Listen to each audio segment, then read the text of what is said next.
Hi, and welcome to Post-Burnout.com interviews. Post-Burnout.com is a culture website dedicated to venerating burnt-out artists the world over. My name is Aaron Kavanagh, and I'm the website's founder and editor-in-chief. This is our website's podcast where we interview people from various artistic disciplines. These episodes are sometimes full-length interviews from our site's articles, and other times exclusives. If you're a returning listener, thanks for coming back, and if you're new here, thanks for checking us out. We hope you'll like it and stick around with us. In this edition of Post-Burnout.com interviews, the Tallaght-born Mayo-based folk musician Ryan Ennis of Two for Joy talks to us about the band's latest record, One for Sorrow, recording the album at the world-famous Windmill Lane Studios in 8 hours, getting more personal than before on record, his time working at a music shop, how the Irish school system doesn't reward creatives, and much, much more. Believe me, this one gets a bit off the rails. There we are. Hey Ryan, how's it going? It's going, Aaron. Nice to see you again, man. Yeah. You can hear me all right, yeah? Yeah, I can hear you, grand, yeah. I was like on it like 20 minutes earlier, but I'm like, I hope my sound works. No, that's fine for me, man. It's been a year. Yeah, well, that's what I was going to say. I mean, I was going to say, like, how's your year been? It's been busy, yeah. What about yourself? Yeah, grand, yeah. Yeah. Perpetual growth. Yeah, actually, it's interesting because I was looking back kind of on our interview from last year and like how, kind of like new the website was at the time. It was like you were kind of like one of the, I'd say like one of the first 5 or 10 maybe like that I interviewed initially, and because like the podcast section didn't actually exist back then. I did that interview. I saw you come up. It was actually just after our one. I saw it come up on Spot, and you had it up on Spotify and everything, and that's class. Because I was like, I remember looking at your site, and I think there was about 4 others I was reading through, and I was like, it was brand new, brand new. I was like, fair play, it's been a busy year for both of us, like. Yeah, man. Well, actually, one thing I was interested in is because, like, actually, when I was rereading that interview, like, you already had at that time, you already had the current album basically recorded, right? Yeah, I did. Yeah. It was like in that was done in Windmill Lane, and it was just waiting for everybody. Killian, waiting for everybody to kind of get up off their butts and add their stuff onto it. Like, you know what I mean? Well, one thing that I thought was like really weird, like I was reading back to it, I couldn't believe it. Like you mentioned, like the whole thing was recorded in like 8 hours. Oh yeah, that was in the studio. So about 99% of it was recorded in 8 hours in the Windmill Lane Studios. That's insane. Like, I know. There, even Lee, the drummer, he was like, no, Ryan, you're mad. You're mad. That's usually what he says to me most of the times. Yeah, because like for those who don't know, like you can like literally spend hours on like a 2-minute song, a single song. And like then you have like a full album of like several songs. I'm like, oh my god, like when I was reading that, I was like, Jesus Christ. Well, that's the thing, like, it depends on the song as well. Like I went in and I was like, the songs are simple. Songs are simple. And about Nathan, who played the guitar for most of them, and Lee, they were about like looking at me like simple. Right. Yeah, right. For you. It's like, because I write them and I wouldn't be a great guitarist. So like I wrote them and I couldn't play them as well in time, but and that's why I was like, Nathan, you're like one of the best guitarists I know. Come on in. He was happy to, So he's there playing in time, and he's like, and I'm like, it's just simple songs, and he's like, no, they're not. It's really hard for a really talented musician who plays really well in time to play like a musician who can't play well in time. Totally. And what's interesting is because like last year, like your EP, sorry, I was gonna say EP, your album, Ryan Ennis, it was just a self-titled one, was self-produced, and I was wondering, like, because I've actually, I don't want to spill the beans, but I've been working on some music myself recently. Nice. I've been doing some whole production, and one thing I noticed is that like when I'm recording to the playback, it's always just a little off sync because it takes a second for the recording to pick up what I'm doing basically. So like I'll have the instrumentation and then maybe I'll do the vocal track over it, and I have to then realign it afterwards because it's just like a little out of sync. And I just noticed for that. Exactly, yeah. And like What's interesting is that, like, you know, I kind of got like, even just being a millisecond out of time just completely fucks up the rhythm, completely fucks up the Yeah, melody. You know what I mean? yeah, I'm glad to hear you're doing something, because I remember, a couple of months ago I was like, hey, get writing, get recording this, because you have this great taste in music as well. Like, and I remember seeing I found a photo of you there. Of you're only a baba, and you're there up playing a guitar or something. And I'm like, Yeah. oh, look at him. That was a bit when I was like a teenager, perhaps like 16 or something. Like, Yeah. yeah, say I'm 30 at the end of the month, man. Oh, yeah. How I'm time flies. 30 in May as well myself. Oh Look at man. us. We're at but we still look young. Yeah. Yeah, We're yeah. still young at heart. Man, time really flies, man. Like, think Doesn't about it? like when we were fucking 12, like Yeah. in Kevin's. Like, oh my god. Oh yeah, for Or, those who don't know, by the way, we're classmates. no, yeah, we used to make comics together and stuff, and That's we're like, right. yeah, what were they called? Oh, your one was something like Destiny Crew or something like that. Oh yeah, man. I actually Future, forgot about that. and they were One like day, travel to the future, and then you had to save the universe, and we had our own little characters in it. Yeah, one of them weird. comics actually like showed up recently. I was just like going through some old stuff, and one of them was there, and like I could just tell like how short of an attention span I had, because it was like they would just end so abruptly once I got bored. Man, I still have them here, Yeah. and I looked through it there, and there's one of my favorites, and Kira, my wife's favorite, is the killing of the lollipop. So basically, this lollipop goes around, and like there's this character, just stick man, walking along the road, all happy, going about his day, and then he finds a lollipop on the ground. The lollipop just gets up, grows arms, legs, and a knife, and just kills him. And he goes on a killing spree. we were 11. Yeah. I know someone's going to steal that and like sell it. The killing of the lollipop. Everything always ended with, and then he died. Yeah. It was always like it was like Tarantino, or like too young to watch Tarantino or something.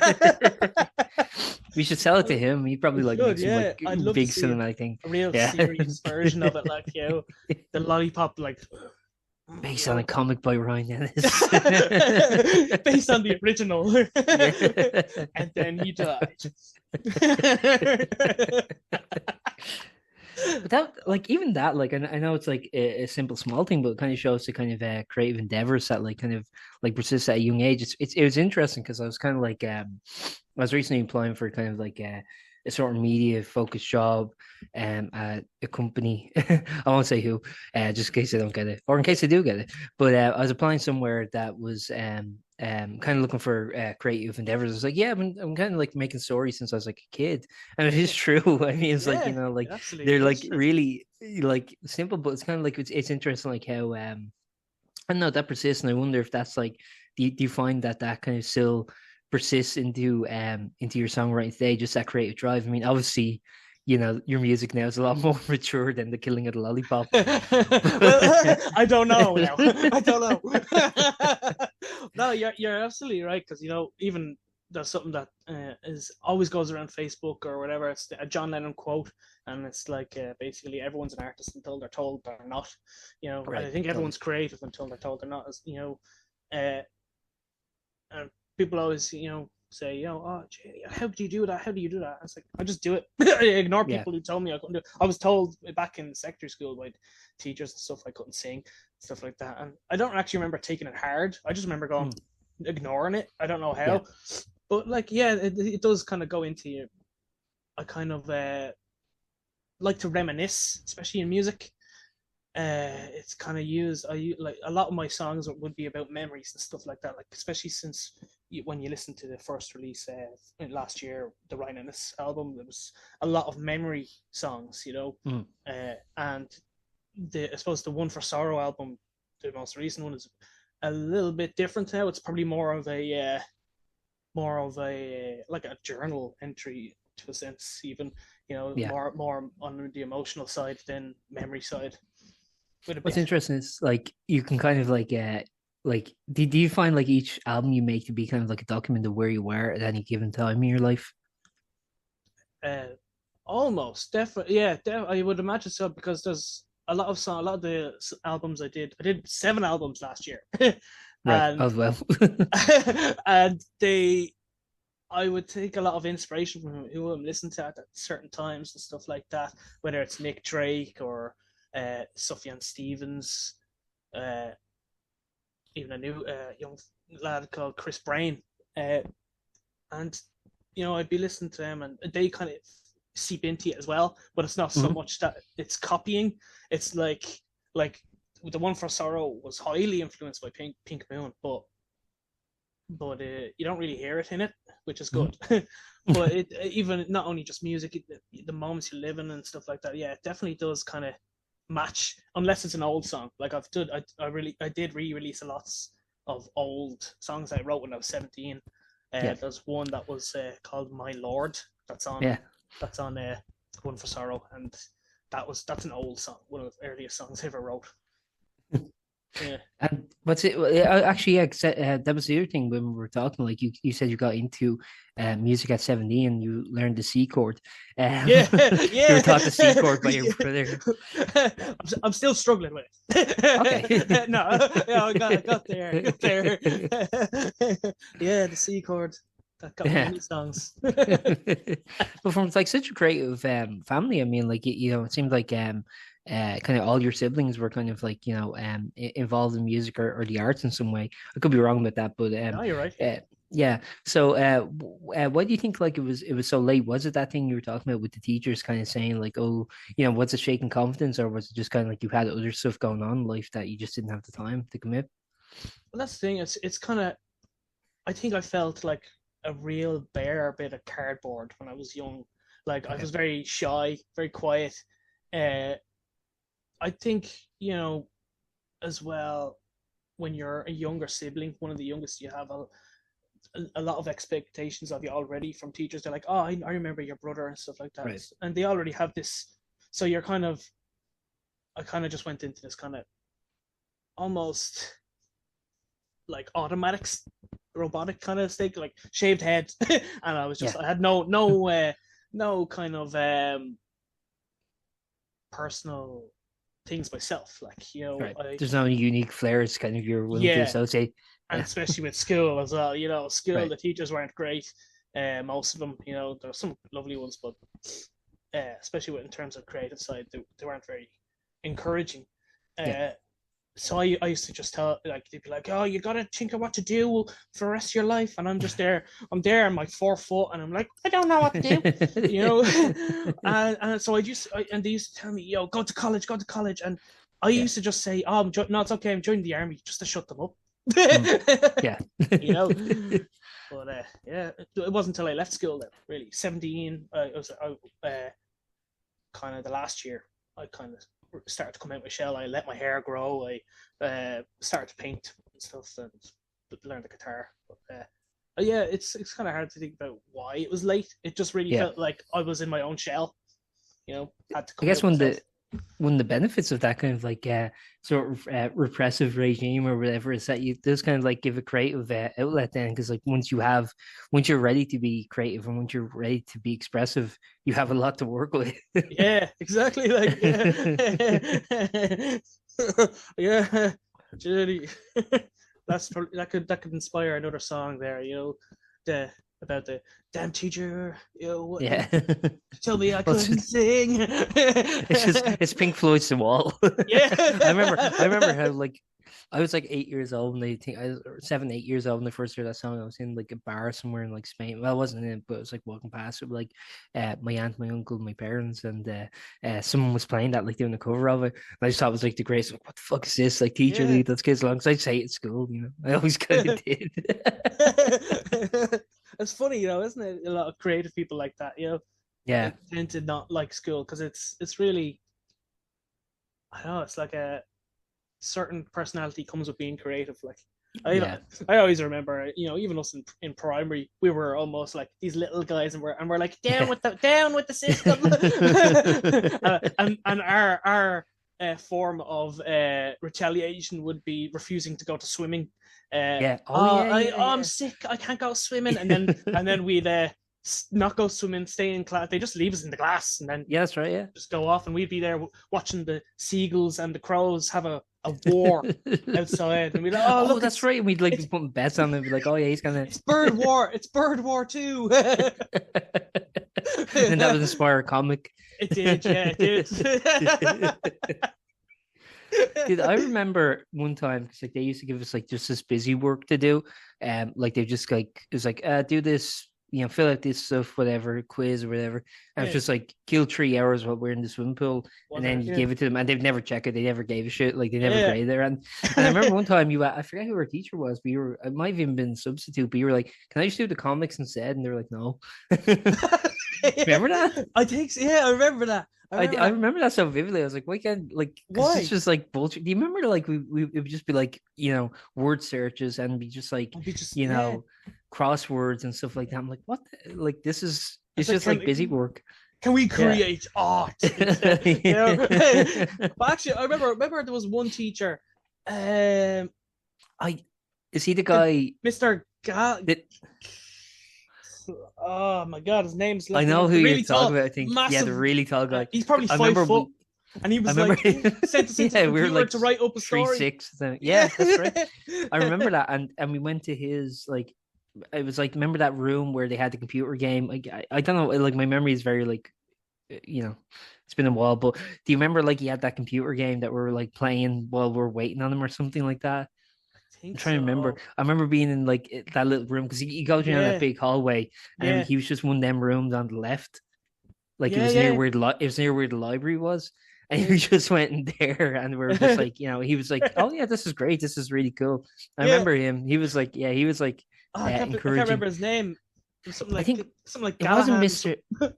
Yeah, I'm getting him mixed up with Mister McNahuna, if you remember him. Oh yeah, we used to always get him mixed up with Macnuna. Yeah, yeah, Yeah, they looked similar, but yeah, yeah. I don't know why. McNahuna was like, I remember he just like was there for like 2 weeks and he left, and then we Yeah. had Miss Smith.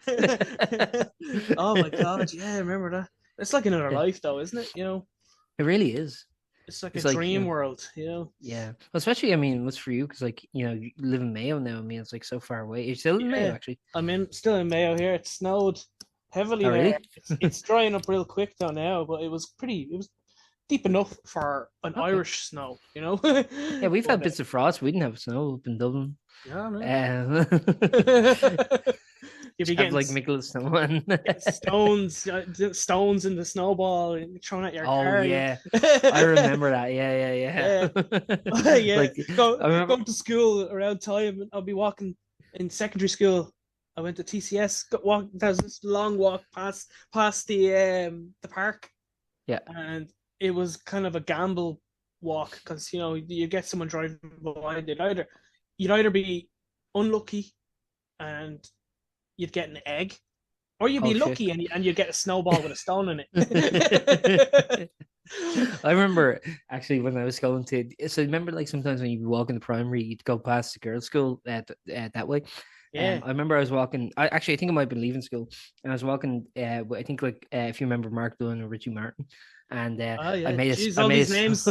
yeah, I made a snowball and like threw it at Mark, and he was like, "Oh fuck, I hit sound." I felt terrible, and I was like Yeah. really guilt. I felt really guilty. He was like, "Come on, messing, sound really good." Fuck you. It's actually, I see he's still upset about that though, to be honest. Yeah. He's still messaging you. Yeah. Oh, God. the insurance won't cover it. This is like real old man shit now, where he's just like, "Oh my god," It's weird. It came up on an X-ray. It's gas like if we see anybody from then, you still Yeah. look the same to each other, but like. Yeah. We're 7 and 30. Right, It's the yeah. different ages, it's gas. No one changes. Like to me, you still look the same. But Yeah. like, if I put you right next to yourself right now as the kid, you wouldn't. Yeah, It's it's interesting because like I remember like one of our I think it was Miss Hennessy. Was she our final teacher? I She believe. was Yeah. our last year, yeah. Yeah. I remember like when we had that like you know, we get the school photos, and remember they make like a calendar out of it, so you get like all the dates with like it would just be like a laminate thing. Yeah. And I remember like it was our final one. It was like 2005, 2006 school year, which is almost 20 years ago now, man. It's insane. But I remember that, and she was like, you know, she was like, "Oh yeah, this would be good." Like, so you remember who your classmates were, and we were all kind of like Yeah. laughing, like, "How would we forget?" I was like, you know, I don't know the That, persistence of time in a that's way, right. you know? Yeah. If you look at the pictures, going, who the hell, Yeah. you know, did you ever see The Shining at the Yeah. end? Oh Right? yeah. It's just at the front of it. Yeah. You're like, what the heck? Who's that guy? I did have one, but my one got destroyed because when I think me and my little brother were fighting one year, not the whole year, but we were like Yeah. kids, and he's like and he did this whole dramatic thing where he grabbed it and he drew my face, scratched my face out with a pen, and he's like just dramatic, like, you're dead to me. Yeah, but we're like, he's like 7, I'm like 12, and you know, and I don't even know what we're fighting about. I think it was probably something to do with playing with those little toy soldiers, corpse. Oh yeah, Corpse, I had corpse. Yeah, yeah. yeah, probably something stupid like that. But yeah, that was, and Oh then no. so it's gone. It's gone anyway. But I You still saw bring that some. up to him? Yeah, I do. Like, look what you've You done. destroyed my Look what you've memento. done. You You're like running in his face. Look what you've done. Look what you've done. It's okay. Jack Nicholson was there in the front, so Yeah. Some people tell me I kind of look a little bit like him. Oh yeah, I can see it. Oh yeah, That's a good trade, you know. Like that's something we can do on the sides, like, you know, the impersonators. You do that. yeah. But it's only Jack Nicholson. Only Jack Nicholson, yeah. I can't look like anybody else. You can't do like Elvis or something. No, yeah, it's like, you know, oh, thank you very much. That's not bad. You know, If it's an auditory realm. Yeah. But yeah, gee. But going back kind of like to your music, so obviously like Two for Joy and One for Sorrow, I think is like is a really cute play on that for the title. I was wondering what kind of like inspired it. So it probably, you know, as I was saying earlier, it was a huge inspiration when I was listening to Nick Drake, Pink Moon, Mhm. and I just kind of, at first it started off as just a solo acoustic album that I wanted recorded properly in a studio. So I got in touch with Owen O'Dowd, and he got us into Windmill Lane before, but and he was like, oh no, definitely get some others in on this, because you know, I think it would sound great. Like, so it wasn't a massive addition. I just had another acoustic and a drummer added onto it, and then later Killian put his electric guitar on it. Yeah. And some of them. But I think the whole title thing, you know, Two for Joy, I think it was bound to happen. One for Sorrow title, and this one, it kind of felt right, because I was thinking, you know, it's very as I said, journal-esque, you know, so it's very personal songs. And during the time I was writing it, I was going through a lot.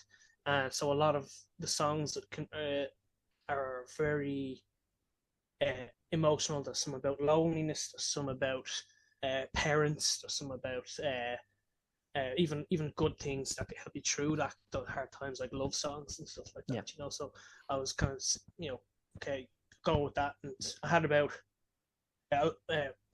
9 or 8 songs ready, and went into the studio and did it in 8 hours, and we're delighted. We got the basic things down in 8 hours, and we were able to add later then onto that very minor stuff though, like but there was one song we didn't get to do in the studio, and that was Stephen. I wrote that for my cousin who passed away from cancer a couple of year ago, and sorry, dear. you know, he was just a year older than me, you know, so it was very he was the first of the family to go, so it definitely hit us hard. So I kind of wrote the song for him, and kind of for myself really as well, you know, to kind of get through it, like, and I kind of recorded it here by myself with the phone and stuff like that, but I couldn't do it again.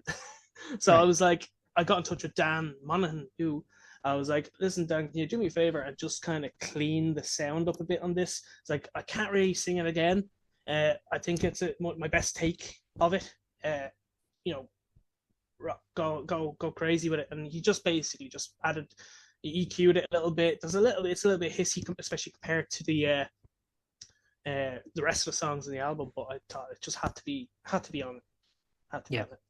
Had to be like real and organic like that. Yeah. I mean, like I get it. Like sometimes, like again, it's something where I guess people who probably listen to this will probably get it because I think like maybe we cultivate kind of a creative artist, but it's kind of like it is there is a lot of emotional weight that goes into creating art and that goes into performances, especially if it's on such a personal and kind of like heavy topic like that. Um, I Yeah. was I was I was wondering like from your perspective, I mean, because like you were saying, it's all but it's kind of like autobiographical. The record, and so was your previous record, Ryan Ennis. When I listened to the two albums, the thing I noticed was that I think the Ryan Ennis album was a lot more kind of chirpy, bright, a lot more celebratory, where this one seems a lot more pensive and reflective and a lot more, I don't know, like really kind of not afraid to expose kind of like um it seems very therapeutic. It seems like there's a lot of pent up emotion kind of being expressed through this record. I was wondering for Yeah. yourself, like, do you ever get like uncomfortable being that person, or are you always fine with it? Um, well, that's a really good point because a lot of time you can feel, am I being too personal? Mm. Which I've been told. I won't name them, but I've been Sure. told, Ryan, you probably shouldn't sing about that Yeah. Yeah. because I think that's very personal, and Dude, I think every creative person gets that. it's kind of like, well, you can't really like imagine saying that to Adele. Yeah. Yeah. Adele, don't write a song about your breakup. How will that make him feel? Right. you Right. know, and I think that's kind of one of the things you have to kind of expect. But you can't, Mm. people that talk like that, you can't. Then if they think like that, you can't really uh, take their judgment seriously because all they're doing is just projecting their own either image or whatever. It's like you're embarrassing me or whatever, or Yeah. you're affecting my image. You're making us not seem the way we are or whatever we want to be seen. And it's so it's not like no family is perfect, no person is perfect. If I think it's also a gamble if you have a musician in your life, you're bound to get written about. So be nice to them. So be nice. Well, this brings me to something actually I'm doing now. Cause like I'm currently, like as I said, in the midst of just like a self-produced. It's very bare bones. It's very kind of I don't know. I call it subterranean fi because that's how lo-fi it is. Um, Right.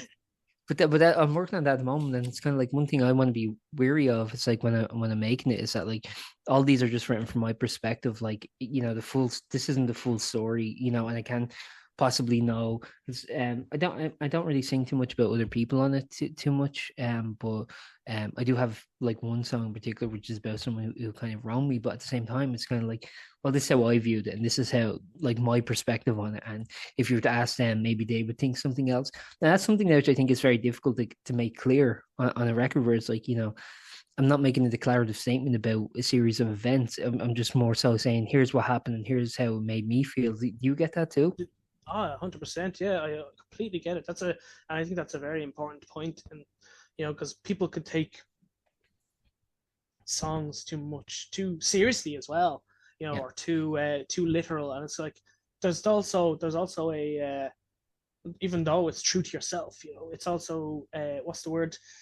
Like a creative license kind of thing. It's like Yeah. just to able to kind of go with it, see what an expression as well. So I think that's a very good point there. Yeah. Do you ever get to I sometimes when I'm like writing lyrics will just get like filler lyrics, just something that goes with the melody, and then Mm. they kind of eventuate into something, and a lot of times seem very free flowing, and then suddenly I look back and go, holy shit, I just like said all that. You know what I mean? Like Yeah, it almost feels like It's I'm like you're trying to writing it think with, like, with your. It's like you're writing it with your subconscious. yeah, You it's know. like hypnotherapy or something like that, you know? Yeah. It's just like, oh shit, like suddenly like I have all this, and sometimes it's not even all that personal, but like sometimes Mm, you are making a statement about how you feel about something in the world. I did that recently, like where I was just like, I had a good melody, I had a good chord progression. I was messing around with the tuning, and I got yeah. this very odd tuning, and I got this like just a weird, like it would have been a very standard chord progression, but just because of the tuning, it made it sound very weird and off kilter. Yeah. When the album comes out, the song I'm referring to is Off-Brand Cherry Cola. So look out for that one. But Nice. when I was doing that song, it was just like they seemed like very weird abstract lyrics. But then when I kind of read back, I was like, holy shit! Like I actually am kind of talking about something Yeah. here. You get What's that too? what's the album Sorry. called? I'm calling it the depression demos because The it's Depression basically Demos. about I've been like when I was in my 30s, like kind of approaching my 30s now. I'm 20, still 29, yeah, but I was kind Yeah. of getting a bit like down about it, where it's like about my situation in life. It's like fuck, and that's kind of what kind of kicked my arse to kind of like start right, like getting the lyrics out because I had like songs that I've been sitting on since I was a teenager, and I think there's that perpetual fear where it's like, oh, well, people laughed and what if it's shit, what if like people don't like it, and Mm, then you just kind of go like well, like at this point, it's like I'd rather just have that document there of just like mm, here's what I did in my 20s, or here's what I did in my yeah. teenagers, 'Cause here's what I wrote, I and always even feel if that it's can be not such a perfect, tragedy. That can be yeah, such a tragedy when someone does that, when they kind of just go you know. yeah, But I always try to encourage everybody to just go, create something if they want to, you know. yeah, It's because I think it's sad that I always wonder, Janie, imagine the music that was left behind right, before yeah, recording was invented. Like yeah. that's probably imagine the cracking tunes. But we have the ability to record it down, and I think it's good to kind of take advantage of that. I think.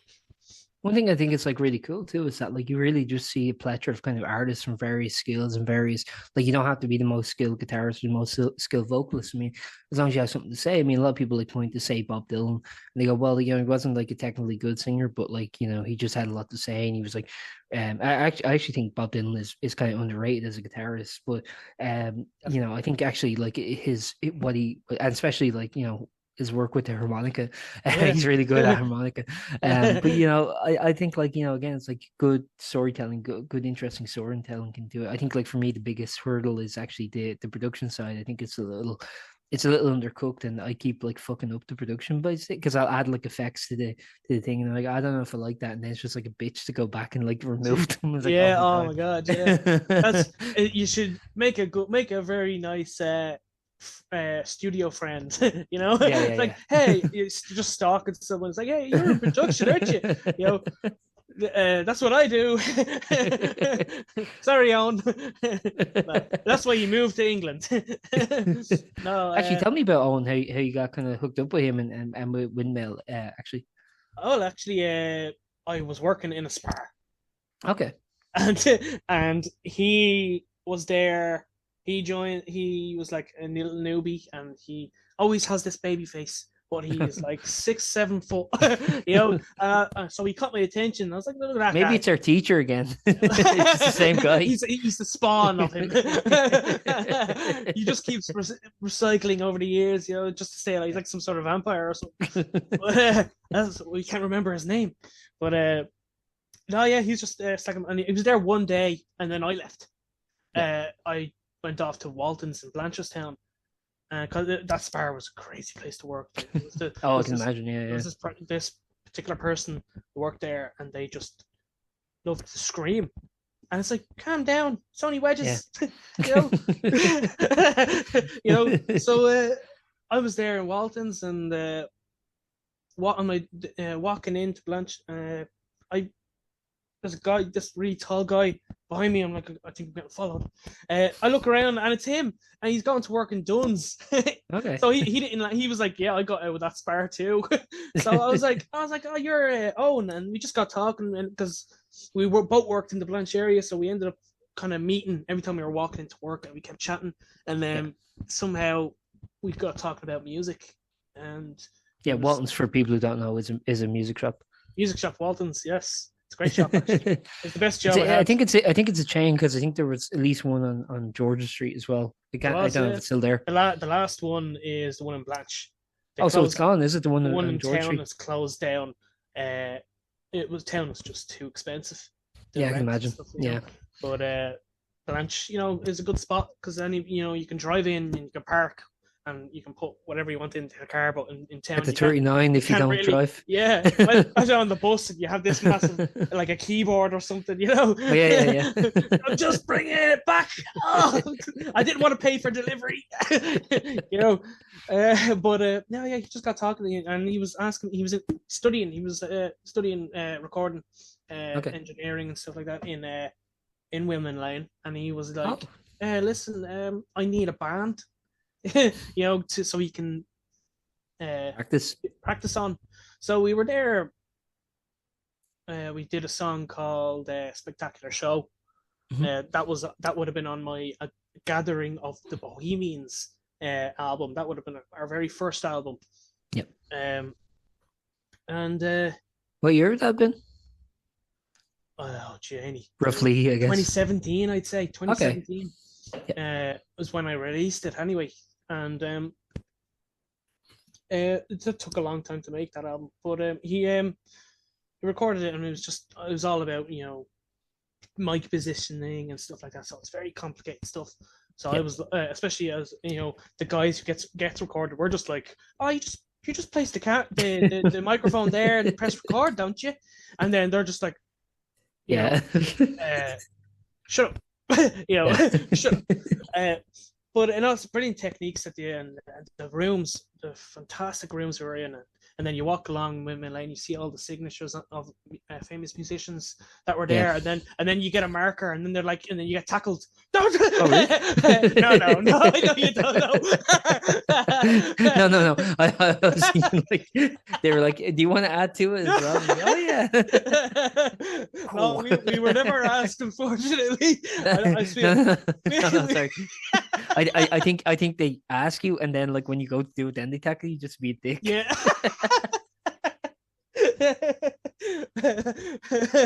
It's permanent. It's permanent. Get him. You sign over Bono's name. Oh, Bono, yeah. Just like cross it out and then just.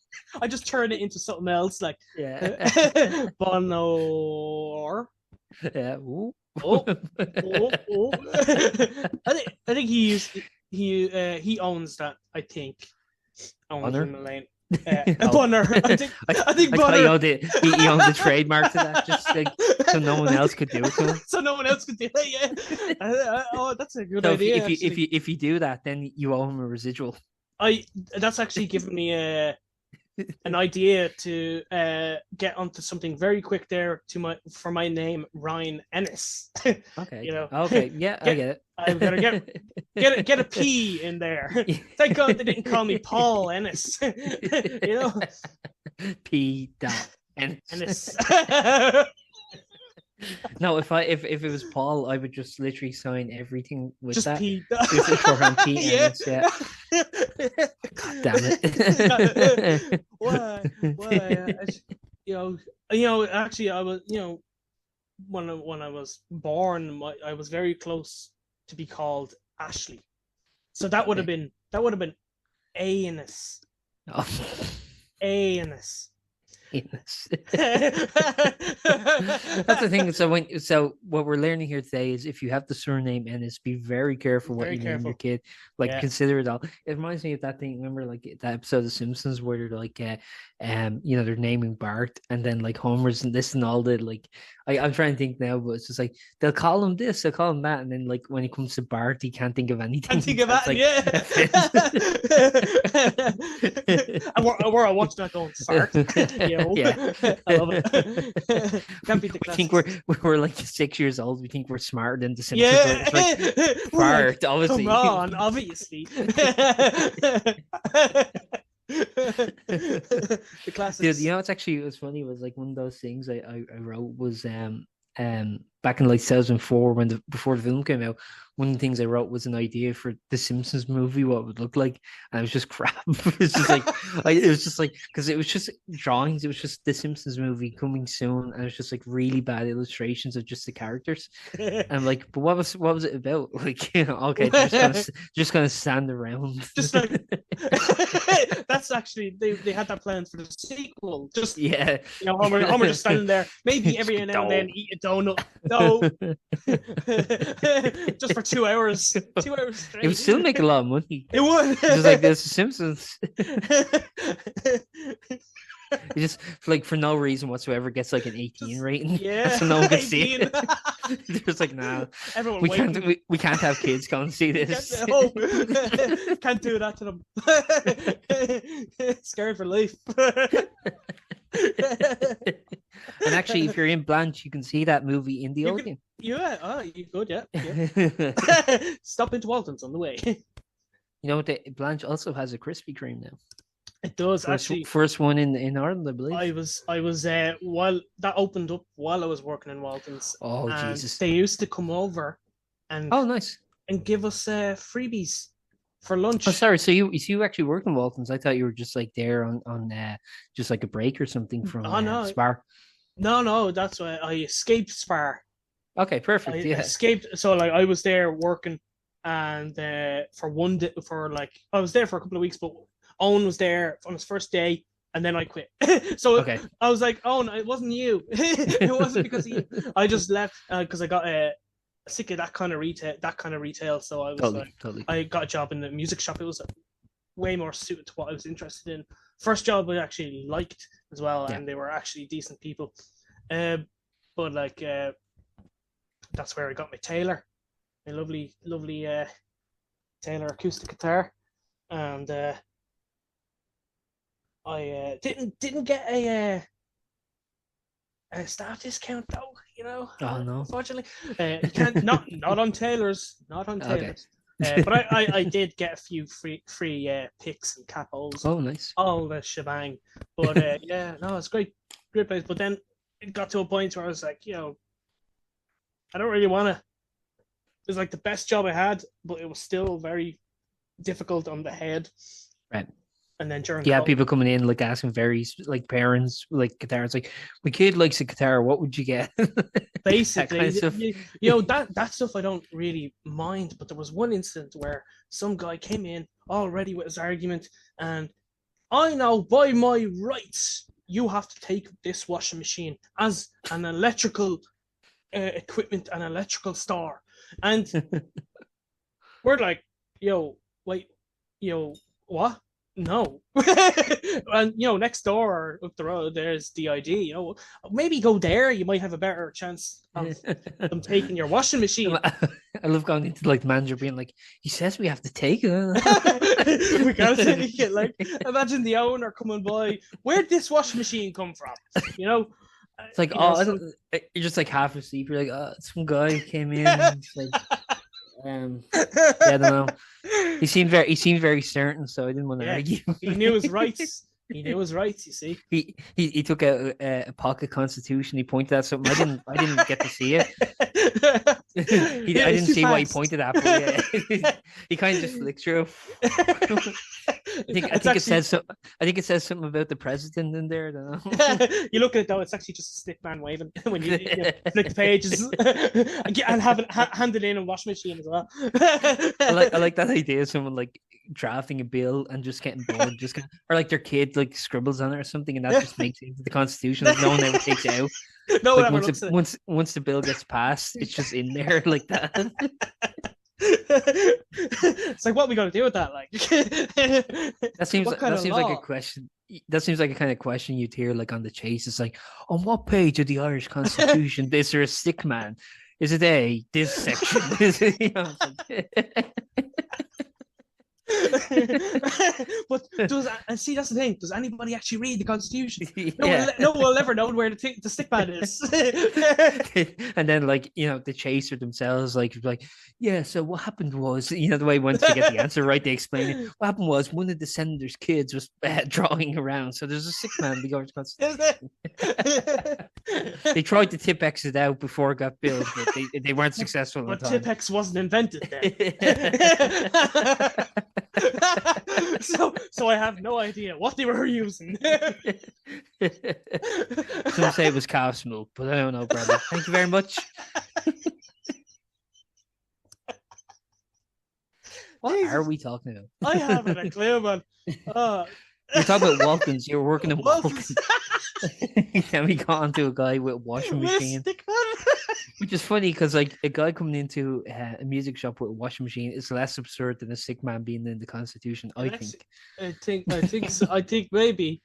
But that's the thing, there's these things, they say Murphy's Law, and then there's also I think there's another type of Murphy's Law where it's anything that can happen has already happened. So somewhere somebody is handing in a washing machine to a music shop, and at the same time some kid is drawing a stick man on a Constitution. So if there's any newly founded nations in the world, just look out for your kid if you're drafting it. Keep the kids, like, put them in the playroom, keep the Constitution in your office. I just like the idea of it, like, just being remote work. You know what I mean? It's like, I'm just gonna. It's like you come home like bollocks from work, and it's like, I'm so tired, man. And then it's just like, what about the Constitution? I'll get round to it. Jesus Christ! I just got in. Can I just get like a cup of coffee first or something like that?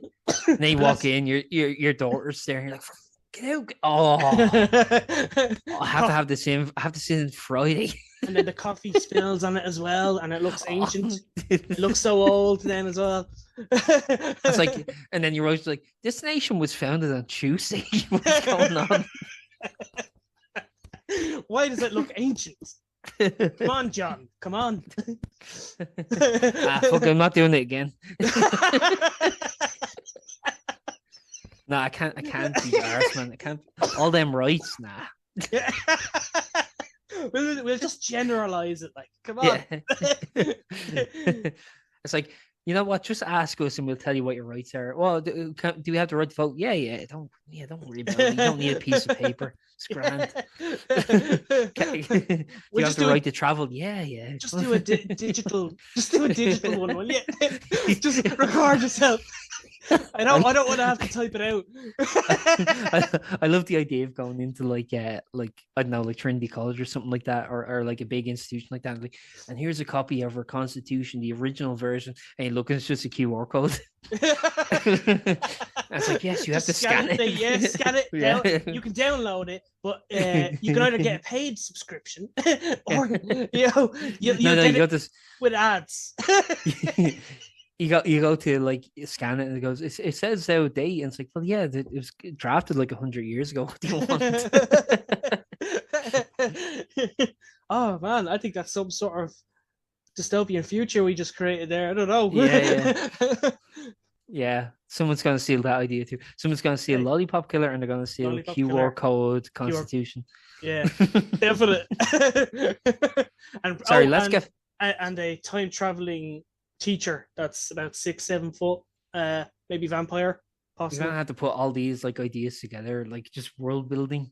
Just like everyone's like, we're not buying that. We're not like, watch out, we're not buying that idea. I think everybody is probably gonna think we're high on something anyway. Oh, I am, but I don't know. Oh, yeah. High on life. High on life. See, I just got this draft here, so that's all. That's all I have. Cool.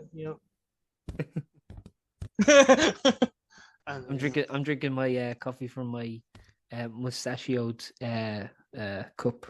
So. Oh, I like it. So that's why I'm on. Just pure caffeine. I've got there's no caffeine in this, but I can't say it out, otherwise we'll have to pay them for advertising. Yeah. Okay. So it's a can of cold Momo. It's a red can. It's a red can. Make of that information what you will. Yeah. The drink itself may not be red. Slurp, We don't know because it's in a can. You need to maybe spit it out there. So sorry. Let me Yeah. get back on track. Let's do this. You're working in Walton. And excluding that one guy with the washing machine, it's a good time, pretty much. Oh, yeah. Yeah, so that's kind of one story. But there are many stories. I think I've blacked out a lot of it. Yeah. But especially during COVID, I was like, getting spat at and everything, and Really? oh my god, yeah. I was at the door, and I was the guy who says, "Oh wait, hold on, we have to put the mask on, a limited amount of people in, so do you mind waiting here, or you have to put your mask on, or whatever."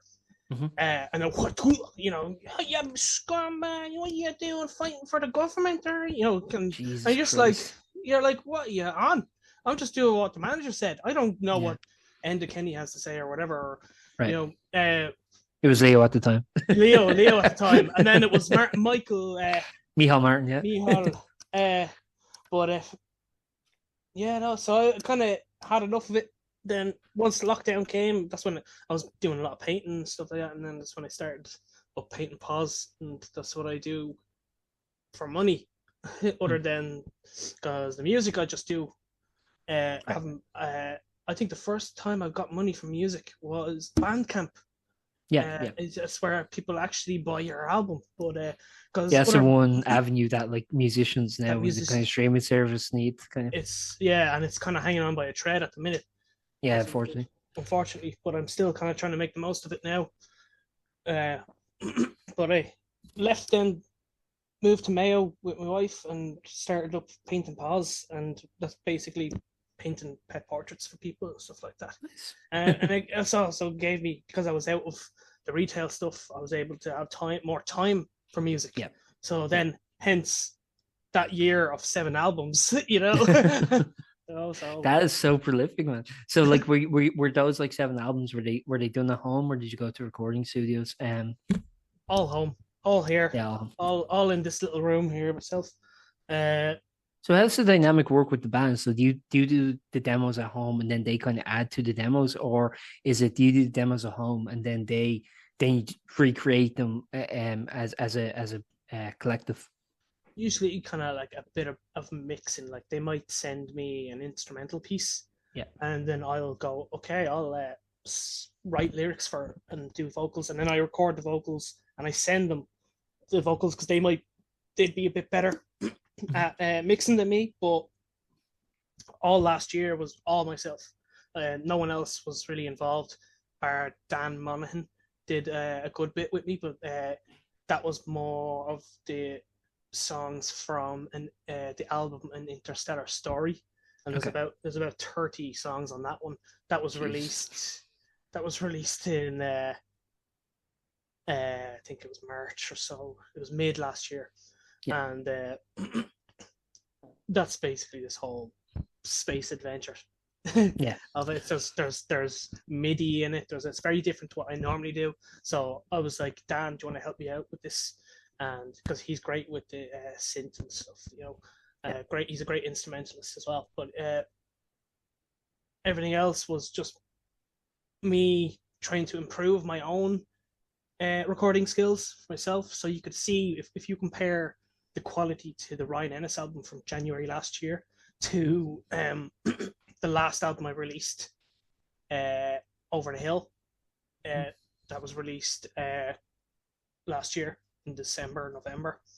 The sound quality is definitely improved, which I was happy about, So it's just about doing. The more you do it, the better you get at it. Yeah. Actually, that's sorry. I don't mean to keep coming back to my shit, but like I'm doing like I said, the album now. And what's funny is like I look at some of the stuff I do a bit later, and it sounds a bit better. And then I go back to like the old stuff, and I just don't have time because like I'm under a bit of a time restraint, so I don't have time to really go back and properly EQ. And I'm definitely not a producer. I'm not an engineer by any means. It's definitely my weakest aspect, I think, of it all. But like it's just funny because like some of them sound just just a tad better than Yeah. others and stuff like that. And it's Oh like yeah. I wonder when it comes together how it's gonna sound. Like, will people have to be constantly, shifting the volume each song? Like, what's it That's gonna be like? that's the thing. It's just That's what I'm oh trying to focus on now, is just making sure that, okay, the sound quality might be a little different between songs, but at least mm, like the volume will be kind of consistent. That's like yeah. my main concern now, because like I put one on and I was such an idiot, dude. Like, I was forgetting to put them on at full volume. So once I put it on full volume, I realized how kind of like muddled some of the instrumentations were getting, some of the vocals Yeah. was getting. And like, it's an important thing because I have this weird thing, man, where it's like I want the vocals to be audible, but at the same time I don't like listening to my voice, so I'm trying to keep it Yeah. in. I'm trying to keep it enough in the mix where you can hear what I'm saying, but not so much that it's overpowering the instruments. Does that Yeah. make sense? No, definitely. I because that's one of the hardest things, especially if you're doing it yourself. It's harder for Yeah, you to hear it. right. It's sometimes it is really good to get an outside ear in on things to kind of get their kind of perspective of it. Totally. Definitely.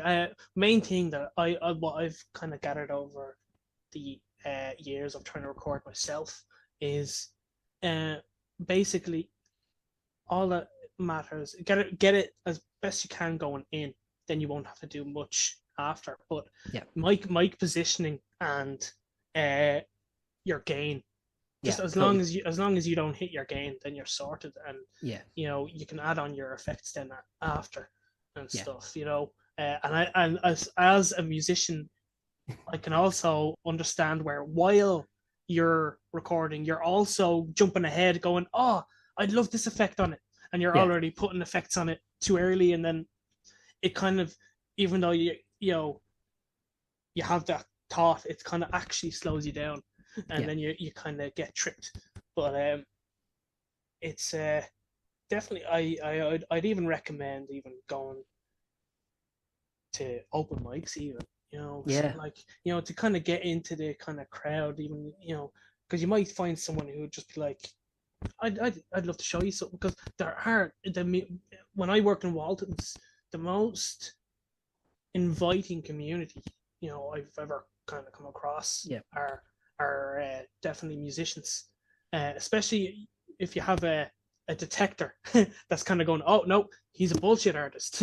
yeah, There's plenty of them. There's always going to be them who just are doing it they're like imposters. yeah, But when you find the right ones, they're really a welcoming kind of group. Like the amount of people I've worked with, they especially at Walton's, one of the lads, Dara, uh, Dara Shields, he played guitar on a spectacular show back the first time when I went into Windmill Lane, and he said, Ryan, you're like the talent scout, because he's like, you're just kind of trying to involve everybody, all the time, yeah, getting or Dan said, you're milking me.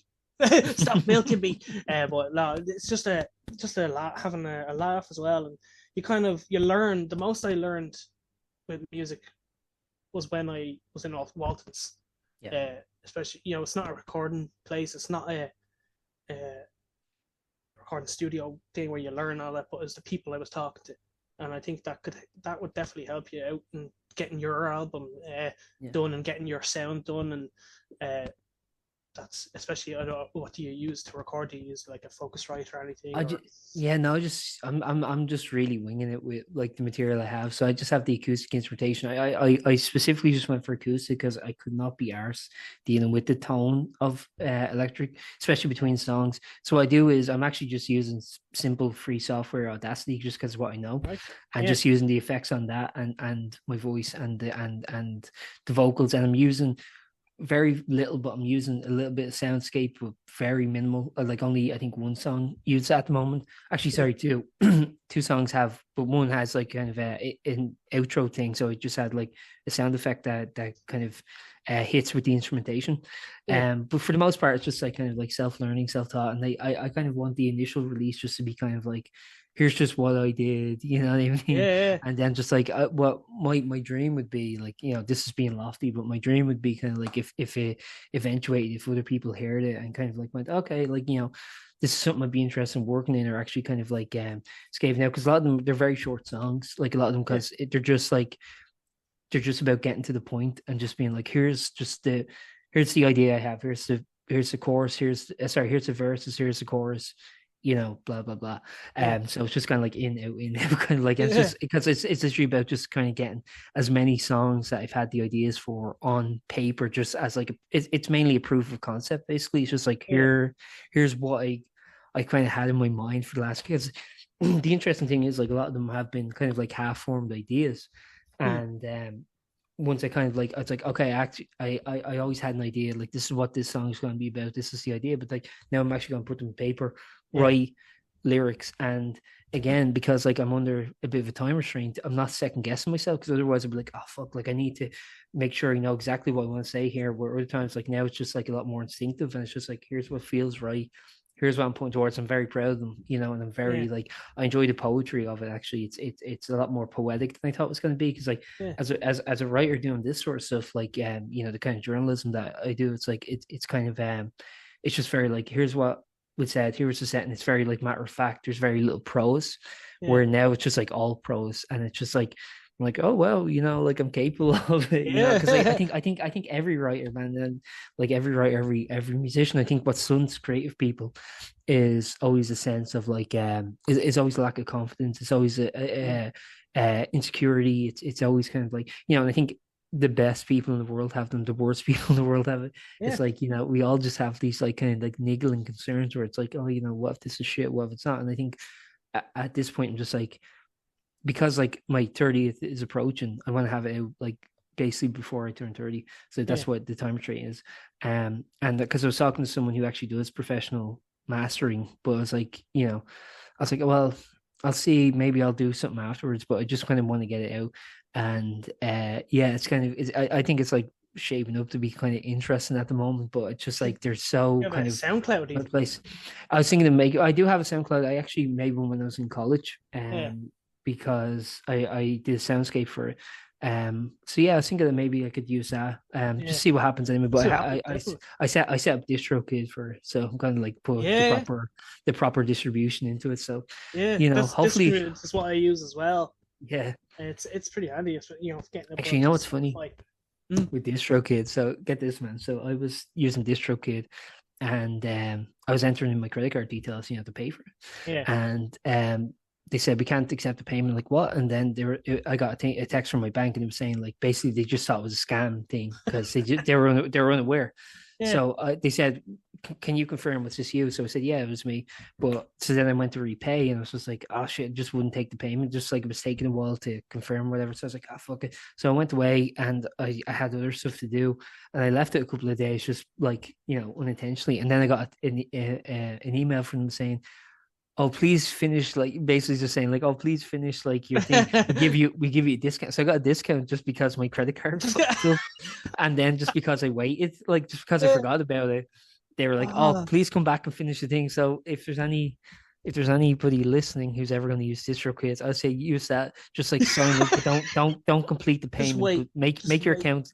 Don't Yeah. complete the payment, and then just like come back to it Yeah. and just see. Oh my That's my god, that's advice. class. Yeah. I think. Oh my god. So I usually always recommend DistroKid anyway.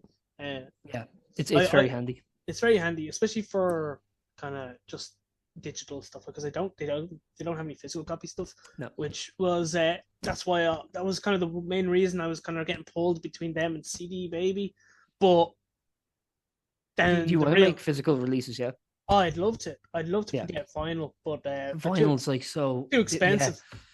I've been talking to people about that who are trying to, like, there are some avenues you can go to, but really it's like if you're not on the label, Yeah, vinyl is like a it's very difficult like luxury kind of. yeah, definitely. Like even if and the problem is they have a limit like to like 100 or 50 or something like that, Yeah, and you're still paying well over $1,000. When I'm like, hey, can I just have like 10? right. Yeah, And it's like, you always have to order in oh, you bulk. always It's have like to they there's a won't do big it. They bulk. won't do Yeah, it. they Yeah, won't do it. Like a uh, lot of the kind CDs are of coming back. merchandise. Yeah, a lot, and actually, you know what else coming back? Tapes, Tapes, cassette tapes. Yeah, cassettes.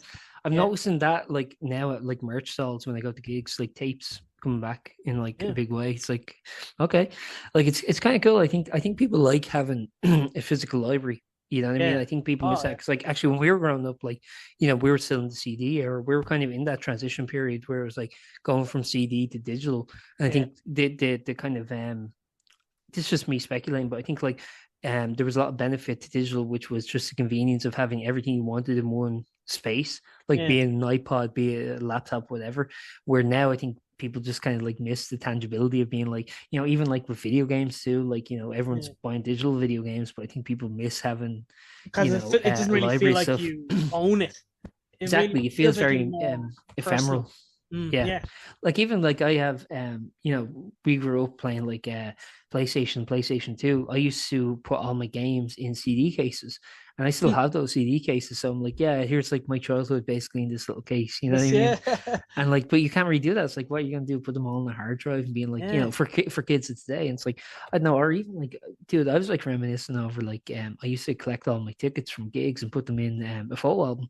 And it's Yeah. like now they're all on my phone. I just scan them, and it's Just scan convenient. it. But it's like, it's difficult to have those like momentums and be like, here was kind of like, but it's just interesting when I flick back over my ticket things from time to time where it's just like, Yeah. oh shit, yeah, I was into them for a while, or Yeah. oh yeah, I remember going to that gig even if I wasn't into them, because like I remember when I was like 15, 16, I was 15 when I started going to gigs, and I would just see shit that was like all ages just because I enjoyed going to gigs.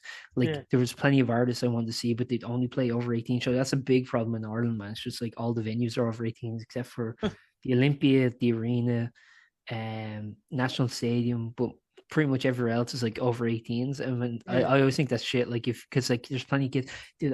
I was always saying like we should do what the UK does, which is most venues in the UK they say, well, if you're under 16, you can come in as long as you're with an adult, and that kind of like I was always thinking like not only does it like lower because basically the venues just don't want the liability of having kids in their venues unsupervised. So Yeah. it takes for that it gets rid of that incentive. Plus, it forces an adult to have to buy a ticket. So Exactly. Yeah. win-win. So You yeah, know they're what I getting mean? more like yeah. But then It's also the kids get the benefit of being able to see having good the live music. experience. Yeah. Exactly. So like I think that would just be if we could like go from over 18s venues to that. I think it would just be much better Yeah. incentive for everyone, really. Definitely. Like I remember the first kind of gig I went to was actually just in a small pub in Athlone, and it was Aslan.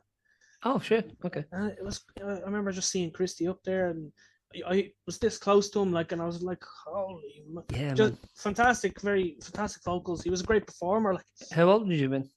I was probably 16, Okay, yeah. about 16, and uh, like before that, the only other gigs I would have been able to see would have been my brother, my older brother, Right. in the Ginger Biscuits stuff like that. Yeah. But yeah, they and what I wasn't really at a lot of like known big musicians, like, and Aslan was probably the biggest one I was at, and I just Totally. remember being like the just he had this tiny little pub in Yeah.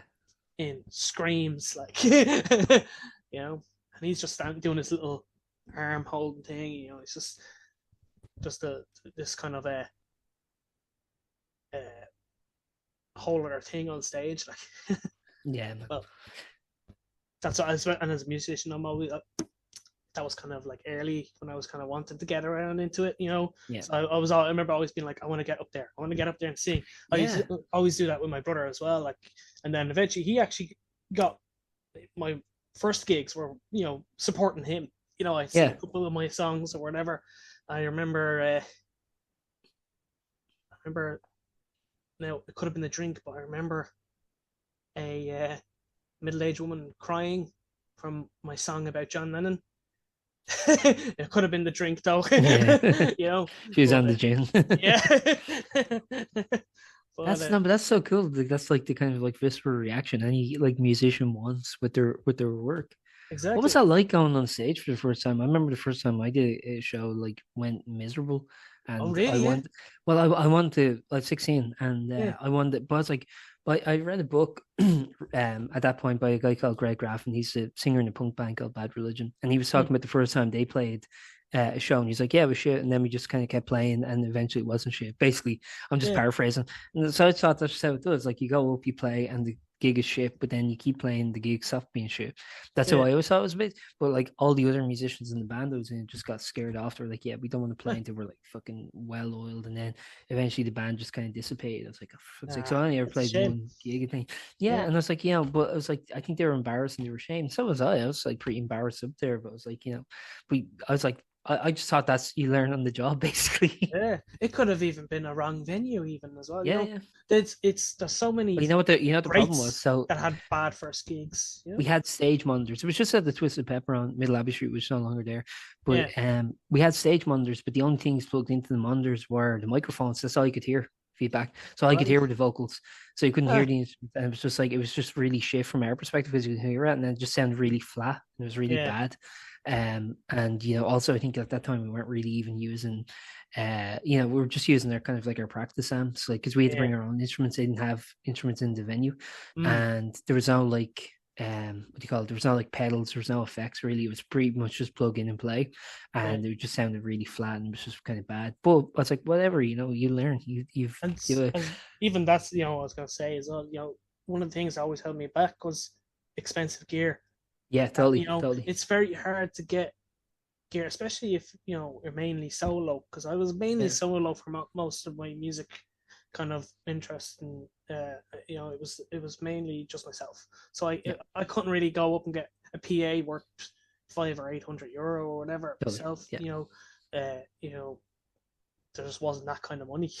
yeah, No matter absolutely. even though my dad was like, no, you're coming into work and you're 14 or whatever, and you're like, you're coming into the pub to work or whatever. Yeah, So much time was wasted there. I remember the first time I worked in that pub, it was Lord Lucan, and I found €50 on the ground, and then they're like, oh yeah, that's your pay. €50, great, cheers. yeah. Yeah. Then someone comes in and claims it. You're like, oh, Yeah. I wasn't even I wasn't legally allowed to work there, so oh yeah, sure. Yeah, I was thinking that it's like, isn't it 16? Yeah, that's the thing. I was like 13, 14 going in, and they had me doing bottles and collecting all stuff, and then it was hell. I hated that kind of job. Yeah, I did bartending briefly, and Yeah. yeah, it's okay.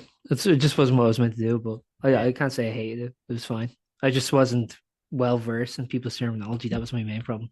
I could Yeah. serve the points and stuff because I knew what I was doing, but like, Mm. people would order very specific things. Like, actually, speaking of specific things, so when you're working at Walton's, I want to actually ask something here, just out of my own curiosity. But Yeah. if people come in ever asking for very like specific things, and or like kind of, I guess, like almost flexing their knowledge in a way, like was that ever like daunting or intimidating or anything? Not really, especially with the help with the crowd. Yeah, Everyone had their speciality. yeah, So if there was something I didn't know, I would just go, "Hey, Bill, what the heck right. is an MP 54 510 Yeah, multiplied?" yeah. And because they always have these mad weird numbers, and names, and stuff. So Totally. you're like, what? And you just have Especially if it's laptop. like synths or something like that. It's Yeah, just like the synths names are always crazy. crazy. Even like guitars and basses have them too, but it's just like there's something just about synths. They just have like They're like, it's like they have a barcode Orb, name. Orb 5800 77221. You're like, But no, yeah, no. So it was never daunting, like So when you go in first and you're a newbie, you really feel like you're in this big environment. You feel a lot smaller, but then once you get used to it really quicker, it's like you get used to your surroundings. Everything shrinks down. yeah.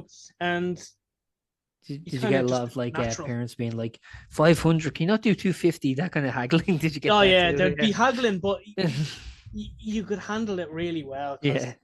We'd just be like, no, sorry, We don't dictate the price. Yeah, I don't make the price. This is Taylor. Taylor makes the price. Like, it always happens where you work in retail where you have to go, dude, I'm just like an assistant. Imagine going into Penny's. Imagine going into Penny's and haggling in there. Yeah. But, no, but you were asking earlier there as well about the first time on stage. You were saying. Sorry, yeah, we're darting around. We're going go shoo.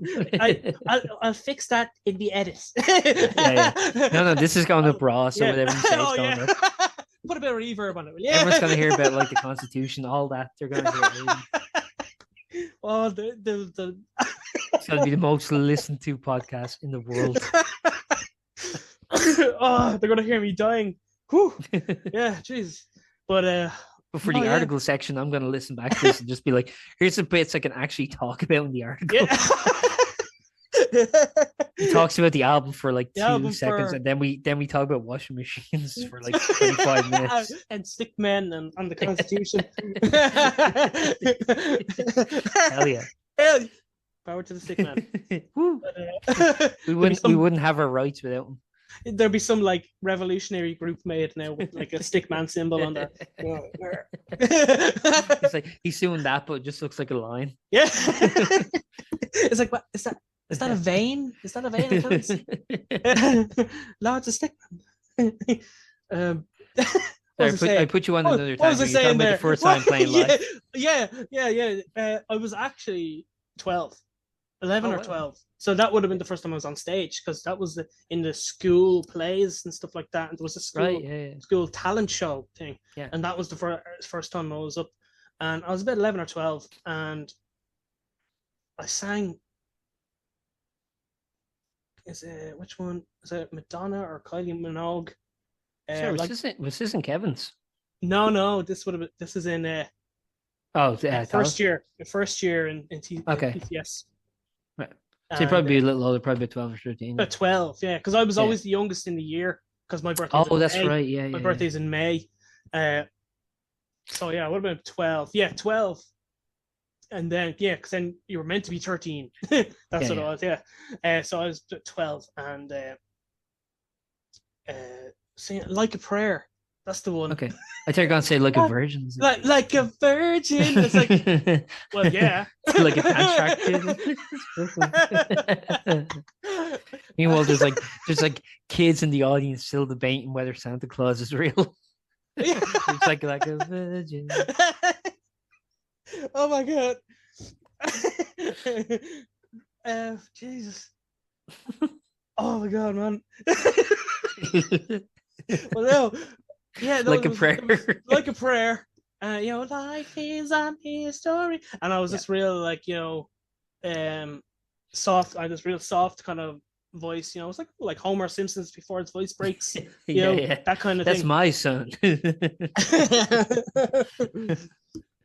And it was me and like two other lads, and we're singing it. And I'm this tiny little guy, but I remember not being able to see the crowd.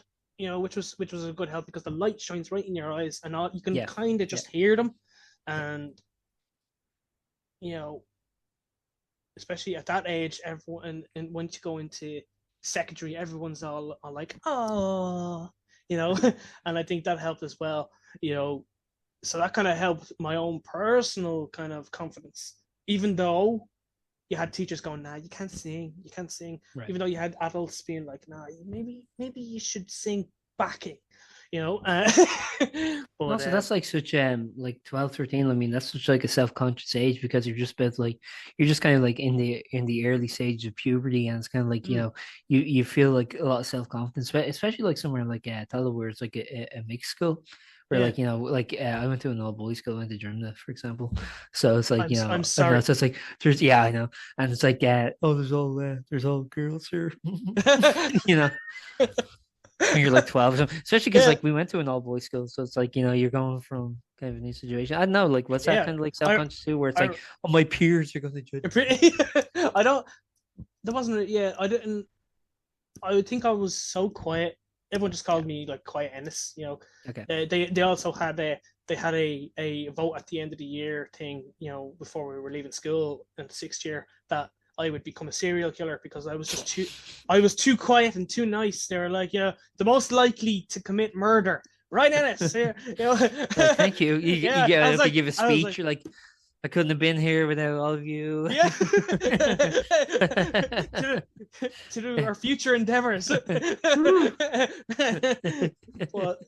no, I think I didn't really. I think I had I think lucky in myself and not giving a crap about people, what they thought, and I think that was why I didn't really care about what the teachers said.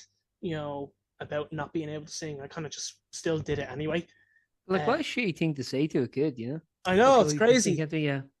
When you think about that, like these people are meant to be. Imagine looking at a 13-year-old and saying something like this Yeah, yeah. yourself, because we would be about the age they were. Yeah. Oh, well. And I Yeah. just I just can't imagine. And oh, sorry, yeah, I reminded you. I mean, we're not the age we are yet, Aaron. It's okay. It's okay. We'll just breathe, breathe. As soon as he said that, you went, oh, oh. I Oh, heard it. yeah. I heard it take your breath away there. Yeah, no, because I was thinking like, there was like when I was in secondary school, there was like literally like you get like a lot of new teachers who were just like, in their early 20s and stuff. And I was Yeah, like, yeah, you think about, man, they're on like probably about like 5 or 6 years older than us when we were like yeah. 15 or 16. It's like, oh They're well, probably like 21, 20. it's insane, isn't It's it? crazy to think about. Crazy. Like But as you're saying, like saying this to a kid, like going like, yeah, oh, you saying that. can't Imagine fucking, that. You can't yeah, really. it's I insane. could never imagine. You because these people, they end up becoming, they become somebody's bad story. Yeah, totally, Like totally. this. Like I'm literally telling you, oh, this person told me I couldn't sing. Yeah, That's their impact that all they've had in someone's life, is that they've yeah, become this negative story that I was lucky enough to be able to push through, push past myself. And I think, at home I was able to just play myself, play guitar and just write songs and stuff, and watching my brother play and stuff. I think were probably the things that I just decided to just continue it. And yeah. uh, The other thing about singing too is that it is kind of like a muscle. Like the more you kind of exercise my it, the ex better it gets. exactly. And it's actually very rare. It's very Yeah. rare that a 13-year-old can sing, because their Right. voice is changing and stuff, or even a kid, a child. Not everybody is like, it's even, I've even heard before, vocal coaches would be like, actually, a child probably shouldn't sing, Hmm. even if they can, because it could probably damage their vocals. But Right. They get bucolic or something. Yeah. yeah, and like that's why you'd have Sorry, something. colic. Bucolic is rural. Yeah. Colic. Sorry, I Is just realized what I said. No, because I was thinking of because colic is something that babies get. So I was thinking Yeah, I baby was just colic. about So to I think I say. just I was combined the like, wait a words. minute. The baby's like, Yeah. trying to sing, and he's like, oh, he's got colic. Why is he singing? I told you to stop playing the records around me. You know what you get. There's this Singing cool around thing like James Brown, like, get up, up, there. Can it? Yeah, well, the kid couldn't help himself then. Yeah, yeah. Yeah. You're just like, what did you expect? That's it, Playing James Brown around them, and it's funny though, when you're being or the told, or the Lion King song. like, The oh, it's funny. kid's well gonna have a shot at that. Oh my god. Sorry, you were saying like What so. was I saying? Like you were talking about like What so. were we saying? Even if kids can sing, they probably shouldn't Yeah, vocally something say. like So that. it's That's kind of probably like what I heard. Yeah, you and can't really say like to a kid that's to a like kid, 13, like you can't sing. even It's if, like it seems like a very definitive thing where it's like, it's not like, well, you can't sing now. yeah, It's not like this sort of thing that's like susceptible to change. It's more just like definitively you can't sing, don't try, fuck off. yeah. Basically, there was no like offer in help and confidence, or Yeah. offer in help and training. It was just Yeah. no, stop. Right. Hmm. Because I Well, it's, think that it's was, literally like someone looking at like our Stickman comics and being like, you can't yeah. write, You can't write. you Like can't draw. That's the thing, like, that's the thing. I could barely draw a stick man when I was a kid, like when doing our comic stuff. But now I paint dogs for a living. Yeah. It's no, I don't actually paint the physical dog. No animal cruelty there. I don't get the dog and then throw paint all over him. I get a picture. It's a picture. Yeah. But yeah, no. So it's like you can't really. It's all. I think You a lot should of people send that expect talent you should send that instant. teacher the links to your music. If Basically, you oh, can get their email. if you get, yeah. That's It's the like thing. you could just contact the school because I actually had to do it one time when I was I did a PLC and when I was going to apply for there a bit of time elapsed between when I was going to apply for my third level education. So I had to contact the old college I was at and just be like, here's the email address I have, are these out of date? And one of them was, so I had to get like new, because you had to get references what do you call it, for like your interview. Mm. So I had to get like references. So it's just like these emails for. So if you contact the school, you should be like, sorry, what's the email address for this teacher? I wonder if it's work, and then just like just send them Just that. send them like, gee. I was actually back at my secondary school one stage because they actually commissioned me to paint Oh wow. the portraits of the principals, all the Hmm. past principals, stuff like that. What was that? You got a ghost? Sorry, one sec. Sorry, so I'm just gonna. You're So good. no, you're saying so you're painting the Principals and stuff. yeah. I was just making sure. I just thought I was muted there. Sorry. Go ahead. Yeah, painting principals and stuff. They paid like €200 or something like that for Well, 4 paintings. They were lucky they got 50 quid. They're for painting. each. Yeah. Now I'd be like, give me 10 grand. And they would. Yeah. But see, that's the thing as well. I would never contact any of them again, really, to be honest, because they'd really, if you all of a sudden become successful in something, then all of a sudden they remember you. Yeah. I remember that from when I was going to the school. They were just talking about some guy who did a voice of Ireland or something like that, and he apparently went to that school. But none of us students could remember him. We didn't know who he was, but the teachers and they were bringing him around and being like, "Oh, look, this guy went to this school, and he's like, You got like a 25." tour. Yeah. You're like, all right. I was like, okay, like. Imagine how awkward that would be too, man, to be that guy. I know, Like, yeah. no shade towards him. I'm sure he's like a nice dude. I'm sure, yeah. Like, have the awkward around, just be like, hello. Just Did yeah, okay. did they do the like questions and answer things too, where it's like, so what's it like being on The Voice? It's okay. Yeah, Like, what did they say? I think I remember there being some sort of hall, and they Totally. had us all gathered, and then him up there, and I think he did a song. But I Dude, just that's remember, hell. That's yeah. hell. Imagine, I just couldn't. That sounds like the worst thing in the world. Doesn't it? He had some balls in him. And again, I'm not shitting on that guy, but like just like the No. idea of that is just like, oh my god. Oh my god, yeah. I couldn't do it. That was the worst years of my life. School, Yeah. secondary school in particular. So I was like, I think I deleted a lot of memories from those times. I don't remember a lot of it. I know some people who went to that school, and like I always hear horror stories too. But to be fair, I mean, my secondary school, I don't have much good stories to tell anyway. So I think you're fucked no matter where you went. Oh, no matter where, yeah. Yeah. There's always something. To be fair, like mine, like I like that school, like I've heard issues with like bullying and stuff like that, and people getting beaten up and stuff. Where like I guess that wasn't really an issue too much in my school. To be fair, there wasn't really a bullying issue in my school, so I guess that's like one good thing about it. But it's like, yeah, but like the school you went to was kind of like very focused on like, at least from my perspective, it was like very focused on like woodwork and metalwork and kind of like more mechanical side of things. Where I guess my school had kind of more of a bent towards art and creativity. Yeah. Was that an avenue at all that you could explore? Could you do art? Could you do music in your school? I was actually taken out of music because it was full and put into French and science instead. And I was getting A's in music and B's, and I was like, why was I taken out? And they were like, oh, it's just full. And then the music class altogether got taken away. So, that happened for my leaving cycle as well. There wasn't enough people who signed up for music, so they just dropped the course. Yeah, and so it was. They dropped the course for the leaving cycle. I mean, sorry, the junior cycle still had the option.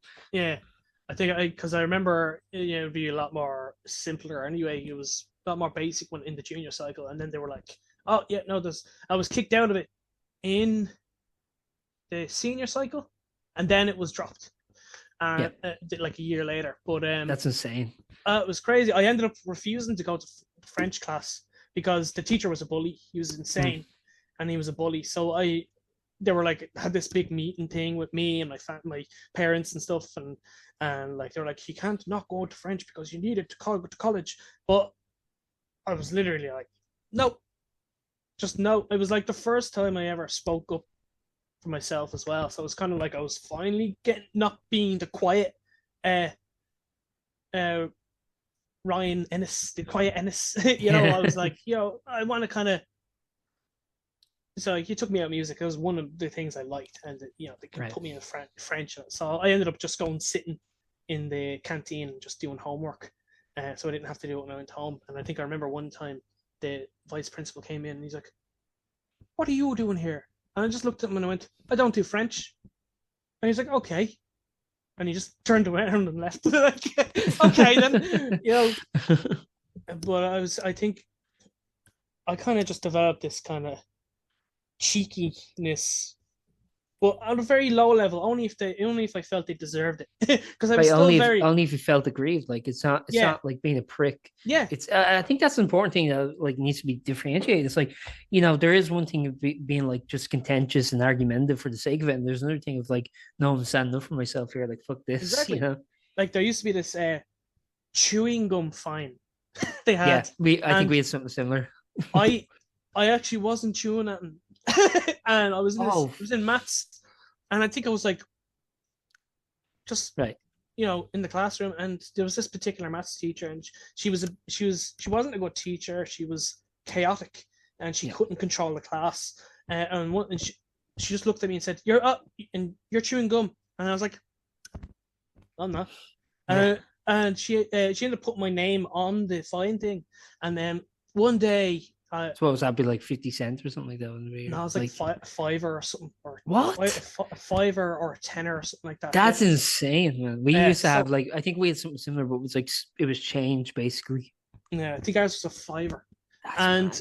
I couldn't even afford €2 lunches.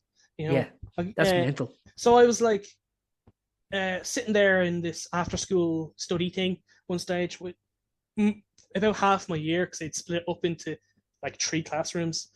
And so there's me and about 60 students in my year, and a teacher comes in who's in charge of the fine collecting, and she's like, in front of everyone, "Ryan, have you paid your chewing gum fine?" And I was like, "No." And everyone's like kind of quiet, like, because like it's whole after school study as well. Everyone's bored off the whole. It was compulsory as well, so everyone's like, "What's going on here?" So I'm like, "No," and she explains it. Then she goes, "Okay, but you were chewing gum, and it costs this much. It's fine. And people, it gets very dirty. It's very dirty. People put it under tables, blah blah blah." And she goes, "Now, so are you going to pay the €5 fine?" No, she goes, "Do you understand?" I go, "Yeah." "Are you going to pay it?" "No." No, and everyone, I was like, "Oh," so they're like, "What the hell?" Like, so she took me out of the classroom and was like, "All right, Ryan, listen, I'll let you away with this time. Just because I'm sure they were like, okay, we can't actually force him to pay. If he keeps saying no, we can't, we'll just let him away with it." Then the whole thing crumbles, because like, if he doesn't have to pay. So she was like, "Yeah." If he doesn't have to pay, what should I? Basically. So she got me to the side and was like, Spartacus or something. Yeah. You don't actually have to pay. Basically. Well, we ended up like, because there was a €50 re-enrollment fee as well, and I refused to pay that too. and we didn't have to pay it, because apparently we don't have to pay it. Yeah. It was just all like the secrets out now. Letting all the secrets out now, yeah. See that, TCS? That's look what you've done. You've created an enemy. You should write a song about this, just because the chewing gum fine. The chewing gum fine. No, just make it an instrumental and don't explain it. And people are like, "It's about living in Singapore." What's the chewing gum fine like? In Singapore they've outlawed chewing gum thing, unless you have legitimate health reason. Yeah, man, they outlawed it in '92. It's an interesting thing to look in. So I'm just thinking, it's like people think it's about that. It's like a political statement about Singapore. Well, yeah. I don't like when you're gaming with somebody who's chewing gum, because then it's right in your ear. All your... I was actually that's about it. I was chewing gum when recording. And the instrument's like, "Oh fuck up, that didn't pick up." I didn't actually. But I was just like, you should have left it in it though. You Yeah, could yeah, leave yeah. it in it. No, thankfully I wasn't recording vocals. I was just recording the Oh, guitar. But like, I was like, yeah. oh shit, because again, I'm just Just like here. very guerrilla setup. I just have like it's not like freshly mic'd or anything like that. It's just like a microphone pointed towards my guitar, and Yeah. like I try to keep it at like level, but like it can still pick up sometimes. Like I can hear myself kind of go or something like that, you know. Yeah. Oh yeah. But fuck, it's like a Or good take too. little, But thankfully not. Thankfully that hasn't happened. I've had a few recordings, and Kira keeps saying you should leave one in it. You should leave one in it and see if anyone ever finds it. Yeah. And I like, oh, there's the fart in 2 minutes. 2 minutes into it, just You're looking at the audio file. You can just see it's like a little spike. That's a smelly spike right there. Oh, Dude, really? one thing I want to ask, quite Yeah. simply. So, like, you're mentioning you live in Mayo. I have two questions about that. First, what brought you to Mayo, and second, do you get to do much gigging around there? So Kira's mom lives here in Mayo, and when we lost the apartment in Maynooth during COVID, renting was just crazy. So we were like, okay, Totally, yeah. let's go back, and we quit our jobs there because 2 full-time jobs wasn't enough for rent. So then we just decided to focus on the art business thing. So we decided to move in with Kira's mother, and it's a lovely place called Ball, spelled Balla. It's a nice little village, and lovely walks if you like the countryside as well. And then gigs, I've never really gig much because, like I said, it's very expensive to get gear and stuff like that. So what I tried to do is go to open mics and stuff, especially for original music. It's very hard to get something for original music. I actually don't know much covers. I've barely learned any covers at all. And then You mentioned that, like, actually at the interview last year, you were saying that when you did that show for TG Carter, you had to do a cover of Valerie, and you didn't like it.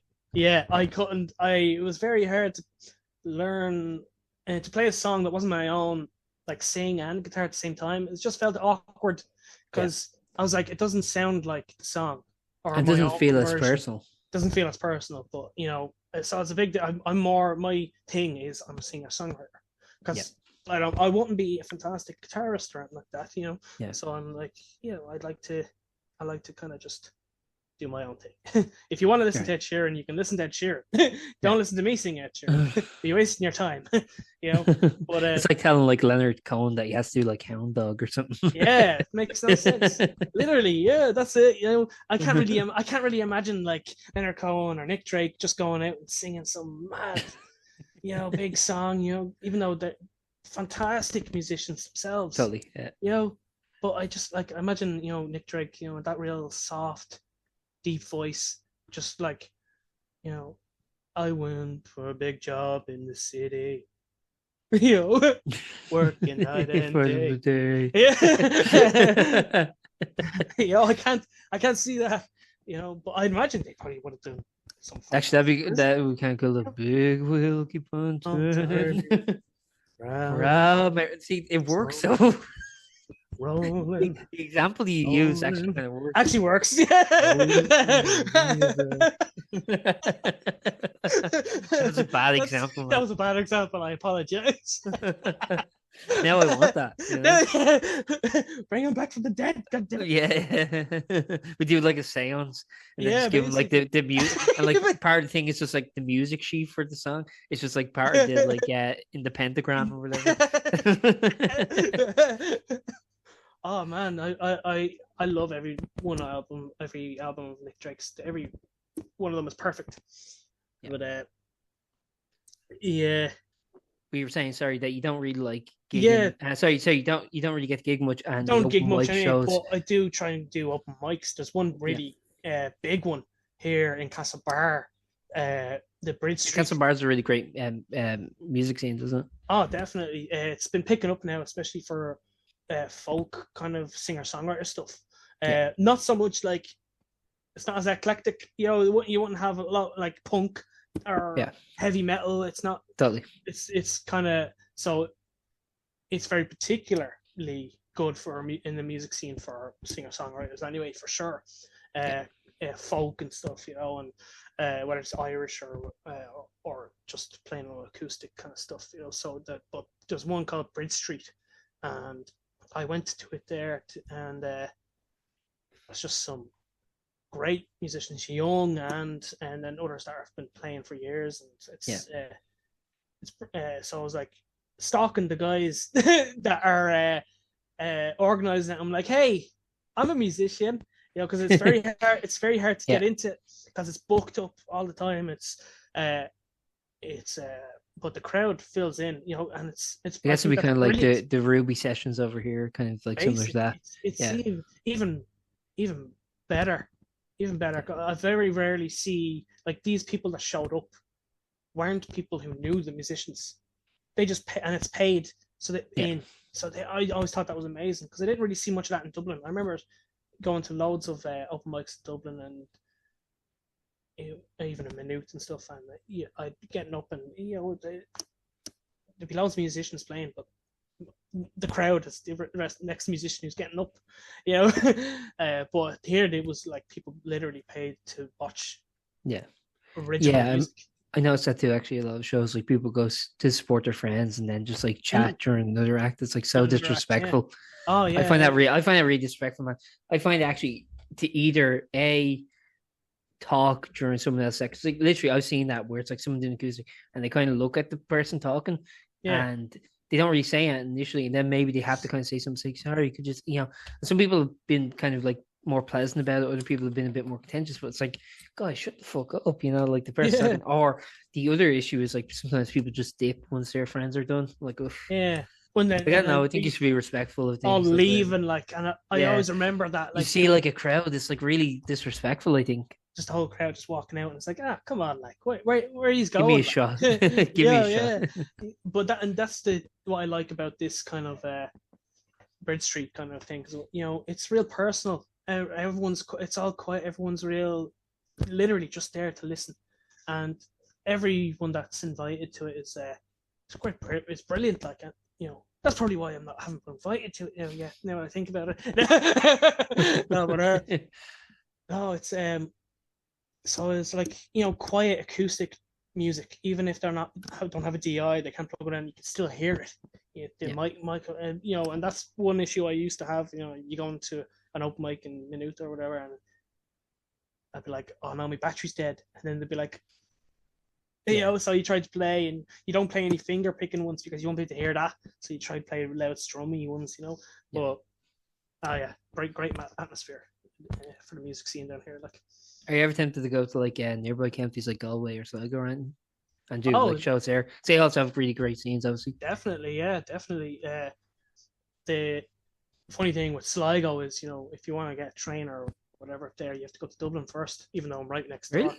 Yeah.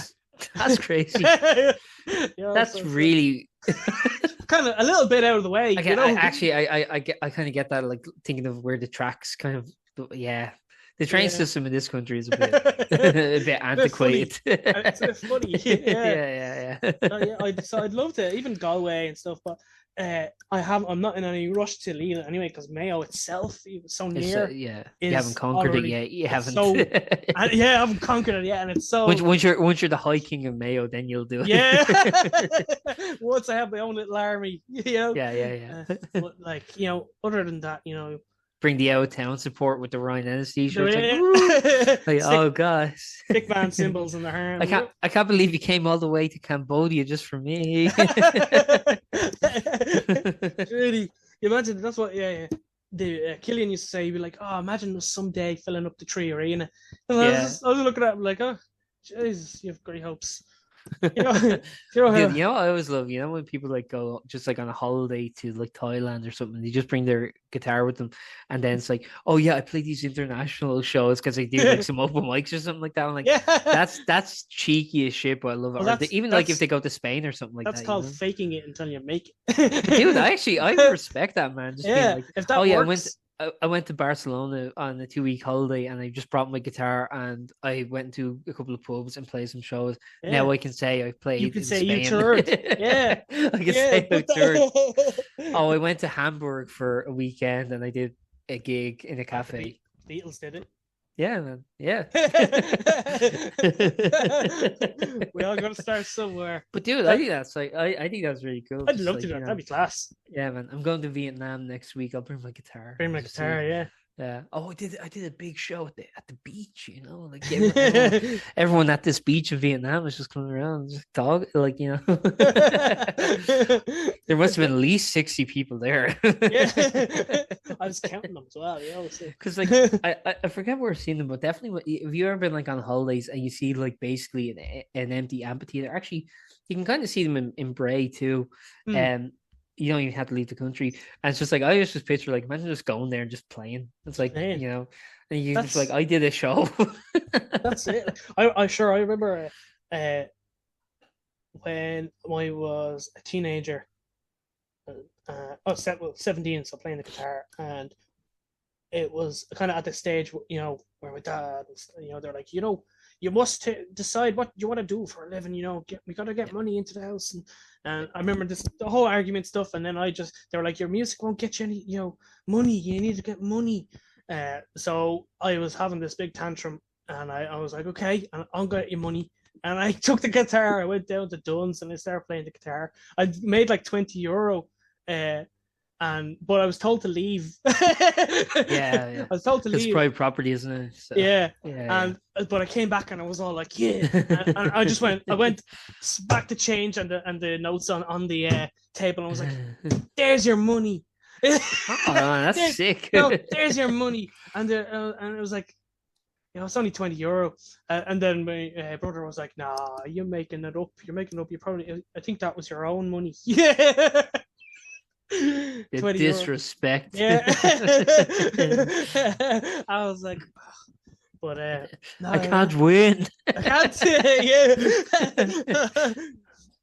Oh, it's funny though. Funny, you know. But I think the best thing to do for any kind of musicians like us who probably don't gig much is Bandcamp. Yeah, you know, it's not only does it help you get a kind of little following of sorts.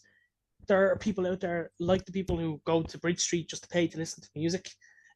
People who just love new music and they like to. It's like music mining. They dig through Bandcamp. They try to find, you know, what's obscure kind of like stuff, or just like new stuff. Not even obscure. It's not like a matter of like hipster kind of like I want to be so cool. It's just a matter of like.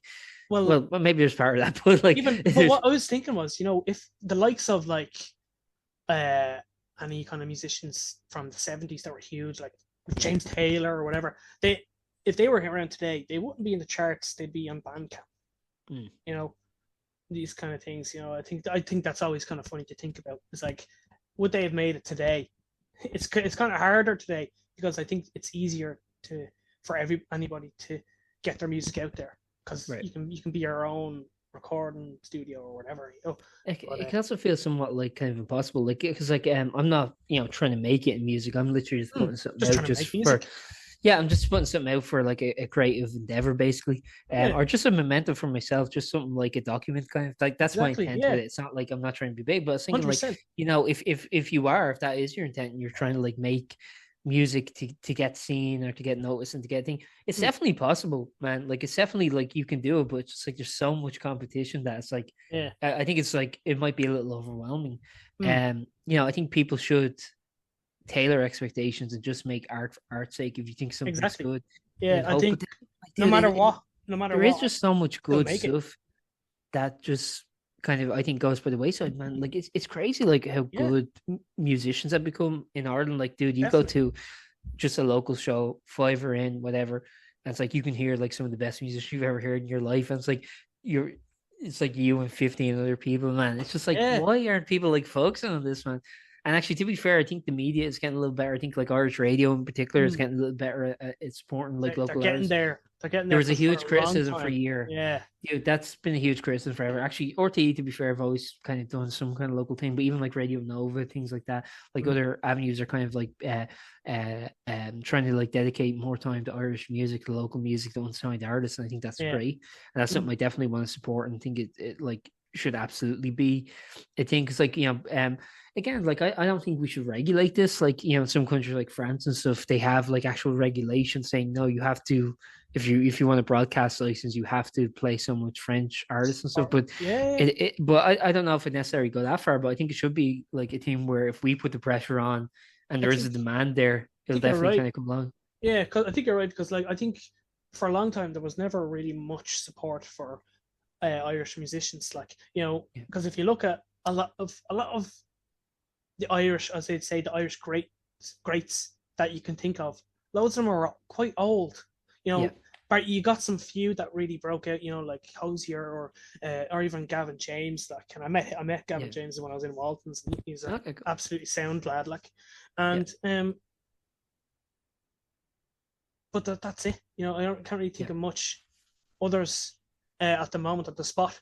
But like you could got the Ocelots, but they don't have a lot of support in Ireland for some reason. And I think they're fantastic. They go to Germany a lot. And, Germany's a big market, by the way, for Irish music for some reason. yeah, Like, yeah, it's strange. like they like Irish artists do really well in Germany for like some reason. It's like Yeah, UK, Germany, if in like Europe. Yeah, yeah, that's the thing. Like, and I think, as you said there, like I especially when you're in the kind of music kind of environment, you meet loads of musicians, and yeah, there has been so many musicians I've met that I'm like, how are you not yeah, like, yeah, man. Yeah. Are you Jay, not massive? yeah, like the lyrics they're coming up with and stuff, they Yeah. just fantastic. Like, uh, some greats like that are just getting missed out on. But and then that makes me think, of course, Jay, that's always gonna be a thing. Right. And think about the amount of people we have missed. Yeah. Nick Jake, even I've mentioned him a lot today, but like he's an example of one that was missed.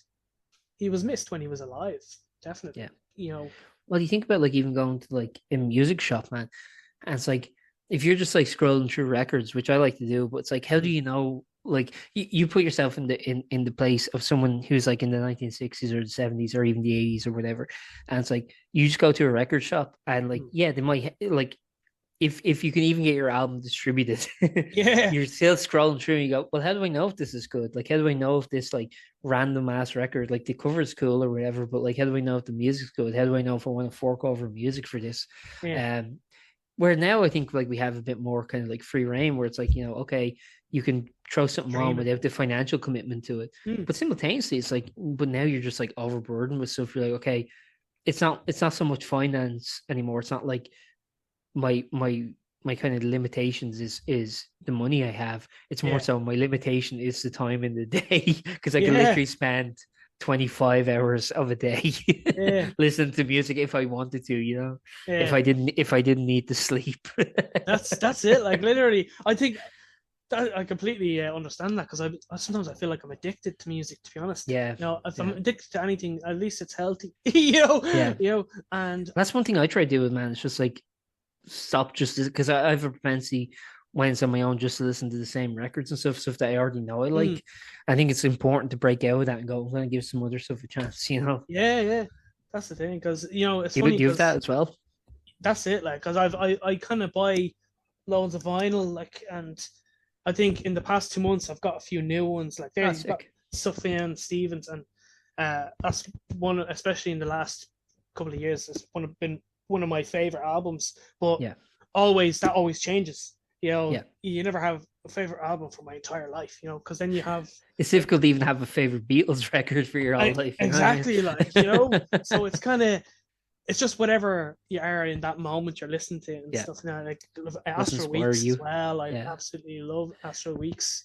Dude, do you ever have that thing, sorry, when you're making a record where you start listening to other stuff just like in your downtime and think, fuck, you kind of like Yeah. get inspired in real time. Oh And it's yeah, almost like definitely. I want to add this kind of like element from this artist into this or something like that.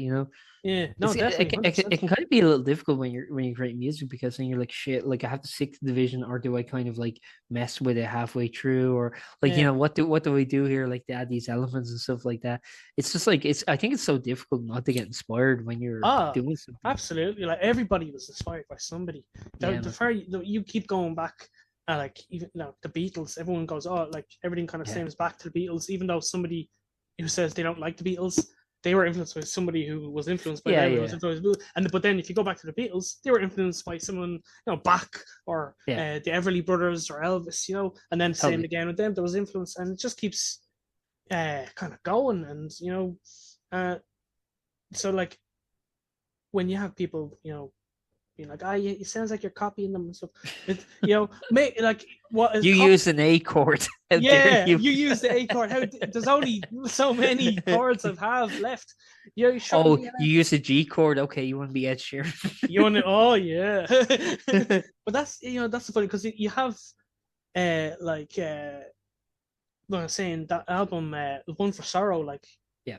when I was writing that and recording that, I was listening to both Carrie and Lowell by Sufjan Stevens and Nick Drake, Pink Moon. Yeah. And I was definitely taking inspirations from both of them entirely, and I still take them. I still take Yeah. inspirations from them, but it is a definitely there's a line of where you're copying. Yeah. There's a line definitely. Yeah, you don't want to be plagiarized, obviously, but yeah, Exactly. I Yeah. get that. Like, I actually, fuck, I don't, we're trying to plug your stuff. I'm sorry for coming No, back. you're But like great. with my record, like I like the second song is like a really quick one. It's just like Yeah. really short and kind of snappy. And I kind of got that from an album I love called Pink Flag by Wire. And like their second song on that is just like a real quick, just like 20-second song. Yeah. And like stuff like that, it just kind of like wakes you up with It's jokes. even So like it's not like you're even just taking like the music, but it's like you're taking the ideas, you're taking certain concepts. Not and yeah, again, it's like it's very important, like you said, to like not plagiarize and to not exactly. steal other music, but like to like my album is just full. Like my songs are just full of like references to other music. Just in terms like I reference titles, but in a Hmm. way that fits naturally into my song, and that's just me sort of like giving kudos to who inspired me. It's Yeah. like because like actually sometimes it's a little difficult because like you know you go okay, well you're writing the song, the lyric is this, but like it would actually work a lot better if the lyric was like something else, like if it's more condensed or something. But it's like, Yeah. well, if I condense or if I change this lyric here, it kind of like gets rid of that homage. Yeah. So I'm kind of like putting preference towards that, even if it makes it a little more jagged or something. Yeah. I'll get you. Yeah. Yeah. That's like even what you're saying there with the short song, like that even reminds me of I I would even listen to like one of the Beatles, Let It Be. You got Maggie Right. May. It's like just Yeah. short Yeah. little bursts. So it's like I was even taking the exact same thing you're saying there. Is like I have a little tune. And I was doing even instrumentals. I started ended Yeah. up putting just even instrumentals into songs as well. Like because of these other musicians that you're getting. But oh Jenny, like wait, if you I don't know, did you listen to the One for All entirely? It's I mean One Yeah. for Sorrow yourself. Yeah, Uh, so here's the funny thing, right? So when I did listen to it, when I first got it, I don't think I listened to it the way you intended because I got it on the Google Drive, as you mentioned, oh and right, so I listened to the album. I I didn't gave know you I gave you a well I sneak did peek. Yeah, I gave you a I didn't sneak know peek. the correct order that the songs were meant to be in. So Yeah, I listened to them the way Google Drive set you them up, are which is alphabetically. alphabetically. Yeah, I should have And then put the numbers in it. but the album actually came out today. So just before the interview, I was listening to it on Spotify, Yeah, in the kind of correct order. So I'm like, oh yeah, now I get to see. But I did listen to it, and you mentioned like the instrumentation and stuff like that. Yeah, I mean, like for me, that was the first song because it's that a was number. yeah. So you're there listening to it on Spotify, and you're like, what the heck? This is a Well, different no, album. I actually I want to properly listen to it because I was just sort of like briefly listening to it just before we Hmm, began. I didn't actually get to finish it, but yeah, I want to listen to it properly on Spotify and to get the intent, the yeah, authorial intent. Actually, that's something that's kind of cool too about vinyl and CDs and physical media. Is that yeah. as an artist, you get to dictate the order people The listen to order. the song. It's very important, like because Hmm, like you know it really creates an atmosphere, an environment, an ambiance. But it's like it's your intent. Like that's very carefully crafted. And I think like with kind of just like being able to skip from song to song or make your own playlist or even like shuffle. Like you mentioned Adele earlier. Like I think it was Adele.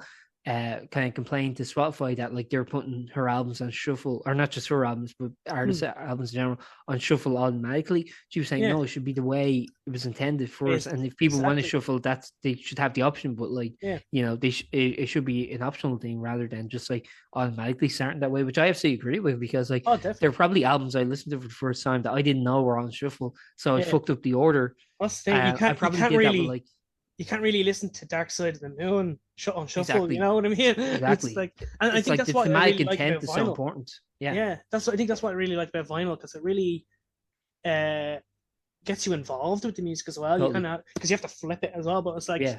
you And that's can't the other skip. thing as well with the A and the B side. It makes you kind Yeah, of think of like, okay, I need to make. It's not a matter of like because with the CD generation I grew up when it was like okay, the album is from start to end. You have to kind of think about start to end twice, yeah, basically. yeah, yeah. If it's just a single vinyl, if it's like a double album, then you have to think about it 4 times. Exactly. Yeah, yeah. That's a good point because I definitely always been thinking about that, and that's what I Yeah, was thinking about when I was. Uh, every time I have an album, I'm always like, okay, the order. I have to think about the order yeah, because it's very important because it can make or break another song on it. If you're yeah, listening to another song, it can put you in a certain mood, and then you yeah, listen to an upbeat song right after it, then you're there smiling with a tear or whatever. yeah, You're like, am I meant to? It's such an emotional roller coaster. yeah. you know, Well, that's the thing I'm thinking of now. It's like I'm trying to get songs that are like if I feel a song that I've written is too similar to another one, I'm trying to space mm, them out a bit. spacing out. If I feel the music is too similar or too yes, that's like one thing I'm considering now is like okay, when I'm doing the order for the album, like okay, I want to make sure that um the versatility is there. That's not it doesn't just feel like the same song 3 times in a row or something Exactly. like that. You know what I Yeah, mean? yeah. No, That's very definitely. important aspect It's too. very definitely. Actually, the good thing about an instrumentation, I don't have any, I don't think, but on mine, but like it's still not finished. It's like coming out in 2 weeks, it's not finished. But Really? yeah, I'm still doing it. I have basically everything I need to do. It's just like finishing touches. But I don't have any instrumentation, but I think instrumentation are a good way of breaking up a record, especially on an A and B side kind of thing. Yeah, definitely. I Yeah. was wondering what your intent was with the It's like instrumentation. if you ever listen to Hotel California Yeah. and they have a song what's it called? Uh do, do, do, do, do, do, do, do, do. what is the song? What is the song called? My brain is having a fart attack. Was it like an interlude kind of? Yeah, they have. So they've got two versions of the song, Yeah. and it's like one version of it is a wasted time. That's it. That's the one. Okay. So wasted time, and at the it's like at the end of the album, the song, and on the end of the first side, and then the beginning of the second side, you have a wasted time uh, instrumental. Yeah. Which is pretty cool, So it's like it kind of goes into it, and it's like you still have that vibe, and Yeah. then it's more strings of it. Brilliant. Yeah. Um, I guess like you've been very great with your time. We've been going for Yeah, 2 hours, man. yeah. I've really enjoyed this, man. No, it's Um, been brilliant. the final thing I'm going to ask, quite simply, the album's out today. One for sorrow, two for joy. By two for Yeah, joy. Um, yeah. why do you think, if you're just a surmiser, why do you think people should listen to the album? Why do I think they should listen to the album? Yeah, Because it would make me feel very happy. perfect. Well, to be honest, it is. I think it's like a little life experience. Yeah, I think it's really personal. If you want to hear my story, I think that would be it would mean a lot to me because it's probably my most personal album yet. I think, and if you want to have a little bit of a cry as well, I think actually that's what Lee said to me. He listened to a certain song on it. It's called "My Father," yeah. and That was the one that actually stood out for me as well, too. he listened. Lee, who played the drums for on the album, and he was there listening to him on his big studio speakers, and he got in touch with me and he was like, Ryan, he's like, a song has never made me cry before. He's like, this is the first time. So it kind of, and you can actually, if you listen carefully, I could only do to take a certain amount of times. I ended up actually, you can kind of hear me about breaking at the end. So my vocals kind of go a little bit at the end, and I'm kind of like, okay. If you don't mind me saying, like, I actually found that one quite difficult to listen to, but in a good way. Like, I found that song quite difficult. Actually, I think it's something that invokes a lot of, like, I think when people listen to it, might invoke certain thoughts about their own relation. Well, more so thoughts about their own relations with their parents and such. I think it's a very powerful song. And one that I found very difficult to listen to in the best way possible, in the nicest way possible. I understand, and I think it is definitely probably the most personal song on it. Yeah. And it was one I was definitely afraid of releasing for a few reasons, but it was also kind of just, I wanted to release it. When I played it to the guys, they were like, "You're like, you have to release that. You're not allowed not to release it now. You're gonna have to do it." Absolutely. So, I don't know if it might make certain people angry in some way, maybe, but it's kind of, it's like an artist's right of expression, I think, in a way, in a slight way, even though I'm not unkind in it, though. I don't think so. I'm not, calling anybody this evil person. I understand, yeah. But it's sort of similar to what we were talking earlier about perspectives, where it's like, exactly, it's more so how I felt. Yeah, exactly. That's all I'm singing about, and I think for what it's worth, as an external listener, that comes through. Like, I didn't get the feeling of, like, I think you actually make it very clear. You say, like, you don't know what it's like to be your son. And it's like, I think it's like you get that. I think you get that subjective feeling very clearly, and that it is subjective feeling. It is subjective opinion, but it's not. That's not to trivialize it. You know what I mean? Exactly. Yeah, exactly. So I for what it's worth, I think you're very successful in that endeavor of making it clear that, you're not making some kind of like big declarative statement, that it is kind of like, but it is important to you. You know what I mean? And exactly. Yeah. No, 100%, definitely. And I think, like, I don't want to get too serious, but sometimes, like, I feel like we have kind of like thorny relationships with certain people in our lives who are very important to us and who you love, but who you have kind of complicated relations with, and you're kind of aware that we're all on, like, borrowed time, that, like, people are only going to be alive for so long, and I sometimes get a bit fearful when it's like, well, when that person passes, will I have everything resolved? What will I regret once they're gone? What will I think about? And I think stuff like that can be very difficult for people to kind of reconcile. But at least it is for me. I kind of go, like, how do I reconcile some of these, like, issues, or is it even worth it? Is what I have now kind of worth preserving in the risk that I might fuck it up in trying to make it better or something? Does that make sense? No, 100%, definitely. I think those issues kind of come through in the song and in your work. definitely, because it's kind of this real, when you're a kid, especially if they're parents, adults, a lot of adults as a kid feel like these kind of superhumans, and they're like monolithic, basically. And then all of a sudden you get older and you see they're human, you see the human parts of them, and it can be very difficult, and totally. The change of that, you kind of end up having to become more a friend than a parent-child relationship. Yeah, you kind of become peers in a way. But they both sides of that have to accept that.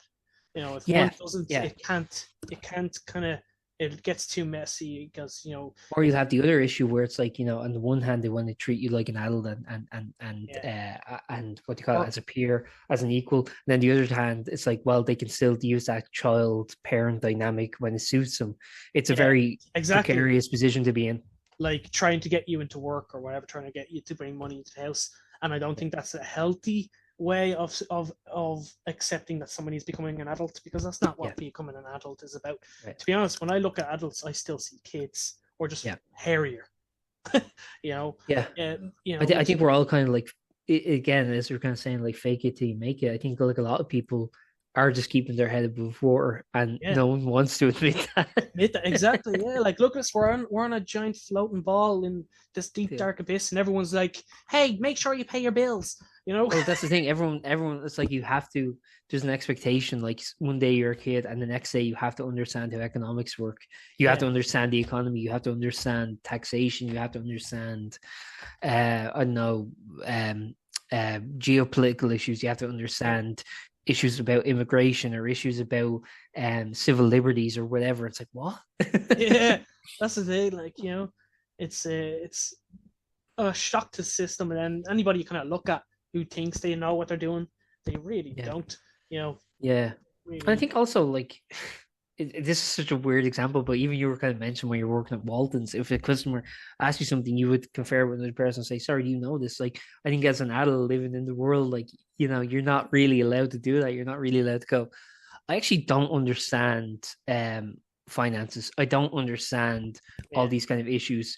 And if you are, people kind of look at you like, "How the fuck are you surviving?" It's like, I'm sorry." Yeah, that's the thing. Man, it's scary, especially when you think about it at such a young age. Hmm. If you look at somebody who's 17, and you Yeah, tell and like now you yeah, look at them and you go, they look really young, yeah. They're but children. yet when you're at that age and in school and whatever, they're like, you should know what you want to do for the rest of your life. Yeah, Make the and decision now, quick. yeah, and there's a lot of pressure on like kids of that age too. It's not like just a matter of like I have to make a decision now which will impact the rest of my life. I need to know what I want to do for the rest of my life. Yeah. It's also just kind of like I want to be an adult, I want to be independent, but at the same time I still have to go to school and wear a uniform and be in the same position I was in when I was 10. Yeah. You Well, know, that's the thing. there's not gradual kind of like I think the education system doesn't have a gradual sort of like we're going to make you feel more adult, more independent as you go. It's more like you're a student, you're a kid, all the way up until the leaving cert. Suddenly you're an adult, and it's just like it's not a gradual process. Yeah, You know, just sudden. It's like, get over yeah. it. What do you want, like, How to are you voting in carry? May? Kind of. Yeah, who you really Mac, like, think I about remember it. actually like the first like because I was 17 when I did my leaving cert, and I remember there was these kids who had done what do you call it, TY. I didn't get into TY. It was the way my school worked. It was like just a lotto system. It was just completely Really? random. You put your name Hey. in, yeah, you apply for. And basically, anyone can get in because you did an interview. But the interview was just like you just said yes to whatever they said. So you'd be like, "Yeah, I like rock climbing. Yeah, I like going to the cinema. Yeah, I like whatever they said. Would you be interested in that? Just say yes." So everyone passed the interview section. So then it was like, well, we have so many applicants. We just put the names in a hat and we just pick a random. So I didn't get into Jeez. TY, but there were kids who had done TY, and I remember like asking one guy because there was some referendum. I think it might have been the Lisbon referendum. Yeah, I remember that. Yeah. And I was 17 at the time when that happened. And I think like a guy of mine was like, a guy I knew was 18. And I was like, so how'd you vote? And he was like, I just did what my math told me. I was like, okay, Yeah, that's a vote. that, that explains a lot. That kind of really Yeah, man. shows you. A lot of people kind of just do what our parents Yeah, man. say and I like believe. at that age too, where it's like you're an adult, you have like kind of the independence, but you're still kind of a child, and children aren't really expected to know about world events. Children aren't Yeah, expected. In fact, if you're at like a party or something, there's kids around, and you go, oh, fucking Putin or something, and they're like, hey, there's kids, don't be talking. You know what I mean? It's like it's yeah, almost shunned, and it's like it's not even like a matter of you don't worry about it. We'll figure it out. We're the adults. It's more like this is so kind of big and monumental that you can't even handle being in the same room as someone talking about politics. yeah. Like, it's insane. It's insane. I Because think it's not like, talking about sex or something. It's like, no, we're talking it's. about Oh, don't mention Putin. Ukraine. Don't Yeah, mention yeah, it. No, yeah. no, don't. They'll give Don't it. He'll mention the give them war. nightmares. Yeah, man. Putin appearing in their dreams, like on Yeah. his horse and all. But With nightmares. like, But Man, you shouldn't have said that to me. I'm gonna have nightmares about Putin now. Actually, I remembered something. Do you remember when we were in school? I remember again, Miss Hennessy. We would have been like 11 or 12. She was like saying, "Who watches the news?" Like, I was like, "Why the fuck would I watch the news?" Oh I'm like, yeah. she was like, "Oh yeah." She was talking to us about news stories again. It's this weird thing where they try to keep kids active or something like that, or show sign maturity. It's like, well, you guys should really be watching the news now. You're 11. It's like we can't vote. What News. am I I gonna do? always Watch found the it so news? Watch the depressing. news and go like, "Oh, I'm powerless to do anything about Yeah, this." You know what I mean? I think that's probably one of the things. It's very conforming. You know, Yeah. it kind of really I think it's not as if it's this big mad conspiracy where there's this big secret government being like, it's like we're almost Yeah. conforming ourselves. Yeah. You know, Well, it's the expectation. I mean, like conforming is literally the expected outcome of school. It's like if you read, like if you actually read the code of conduct for any school, it's like they'll just tell you that pretty much like in there. Yeah. Again, it's not like, you know, but I don't know. It's sort of like I just think there needs to be a rehaul of kind of the education system, and you need to look at kids at an individual level and go, okay, some kids are more creative, some kids are more practical, some kids are more, they learn from experience, some kids are more theoretical. But it's a difficult thing to have to accommodate for, like if you have a class of say 30 kids, to accommodate for each kid's want and needs. So instead they go for one particular style, but it doesn't accommodate everyone. I don't know what the solution is necessarily, but I just think it is something where it's like this can't sustain forever. Yeah, like that's and funny enough, like there's one thing that you're never actually taught to do in school, and that's to study. Yeah. You're not taught. It's just do your homework, or right. You know, remember dates, remember history. History is like remember this day. Yeah. How do you actually study? And I didn't learn how to study properly until I was doing my driving test. And my wife Kara was like, "Do it this way," and it was like, and the reason she knew that was because like she's dyslexic, so she had to kind of teach herself how to study. You know, like so, and she did better, like than most of the students because of that. She's really what was her method? I'm not telling you it's a secret. Okay. I'm not telling you. So basically, it was very kind of just simple, like just writing a lot of things out in a certain way and using different color, like pens or whatever. I would red and then blue for the like red for the question or whatever, and just in this kind of pattern, using patterns in a sense, and then like it's so simple, like, and it's like a lot of kids probably automatically do this, you know. A lot of people automatically probably do this, but it's obviously a lot more complicated than how I'm explaining it. But it, and also not on your own. You have to have somebody ask you questions, which is also another thing because you have to kind of have this outside perspective. You can't just go, "Oh, okay, I know that now." It's like get someone to ask you. Kind of thing. Do you know it? See if you know it. And that's what we did here. And randomly, she just turn off the television and go, "Okay, here's a question. Here's a question for you." And then I'd be like, "Oh yeah," and but it was in such a kind of natural way that it wasn't like in school. The way I remember it was just trying to remember things, but not actually studying, but it's just trying to remember things, like how they taught the Irish language through poems, and very bad poems as well, like some watching some crazy thing with Brendan Gleeson eating a cake on a train, and scary things like that, and and I don't remember much Irish now, unfortunately, because the way it was the same, man. The way it was taught, I just didn't. It made me hate it. Yes, I was thinking that too, man. Like I resented Irish when I was in secondary school, and now like that I'm older, I'm like, fuck, I wish I knew it. I wish I knew it, like, but man. It's language I always found very difficult anyway. But I think that was because the teachers I had. I compare it to French, and I'm like, okay, I had a bad experience with that, but that was probably because of the nut job teacher I had. He literally used to have us terrified terrified. Like I had an Irish teacher like that in first year. yeah, like I barely even remember a lot of the shit he did, but because I just blanked a lot of it out. But like, I just remember going in terrified. And, he looked like Einstein as well. Really? So, yeah. So we were like, now you look at Einstein, go, ooh. I look at Einstein and I get this little kind of joke. You're watching that. You're watching that Oppenheimer, yeah. Bro, I have to leave. Oh, don't watch that movie in French. With this, you go to like the volume option or whatever, the audio options, just like in Francais. Oh no. no.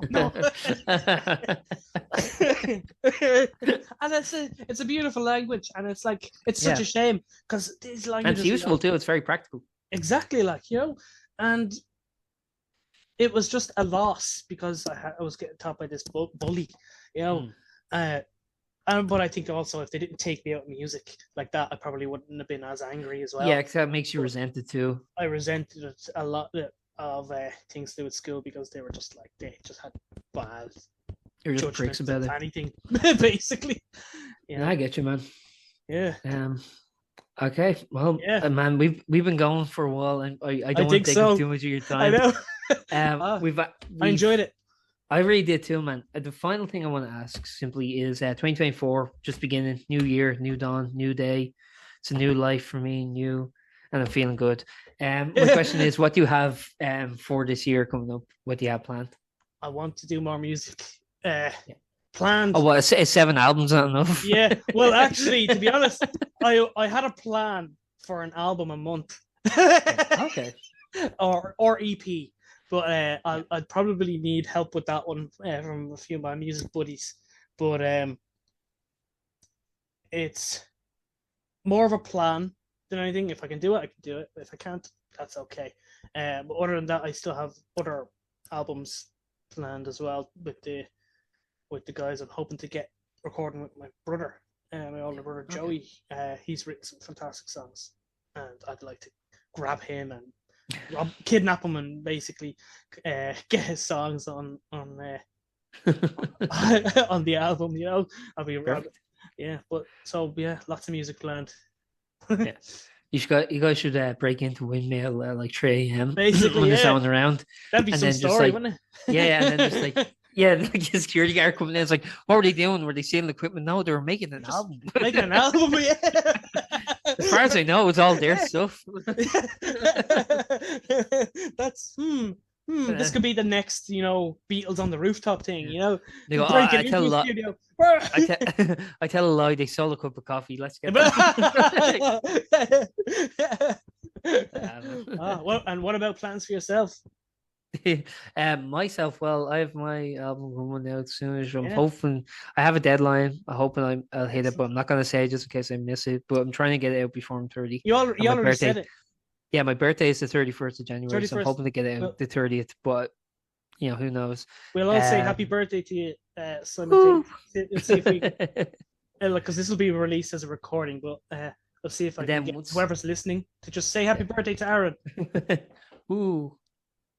There. Thank you very much.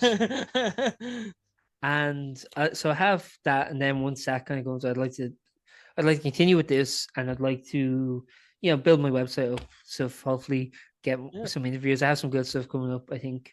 But it's kind of like January is a bit of a weird time to judge because like not a lot of release coming out. I notice I'm not getting as many like PR requests at this time of the year. So which is good because I can focus on that and try and do what I can on the side.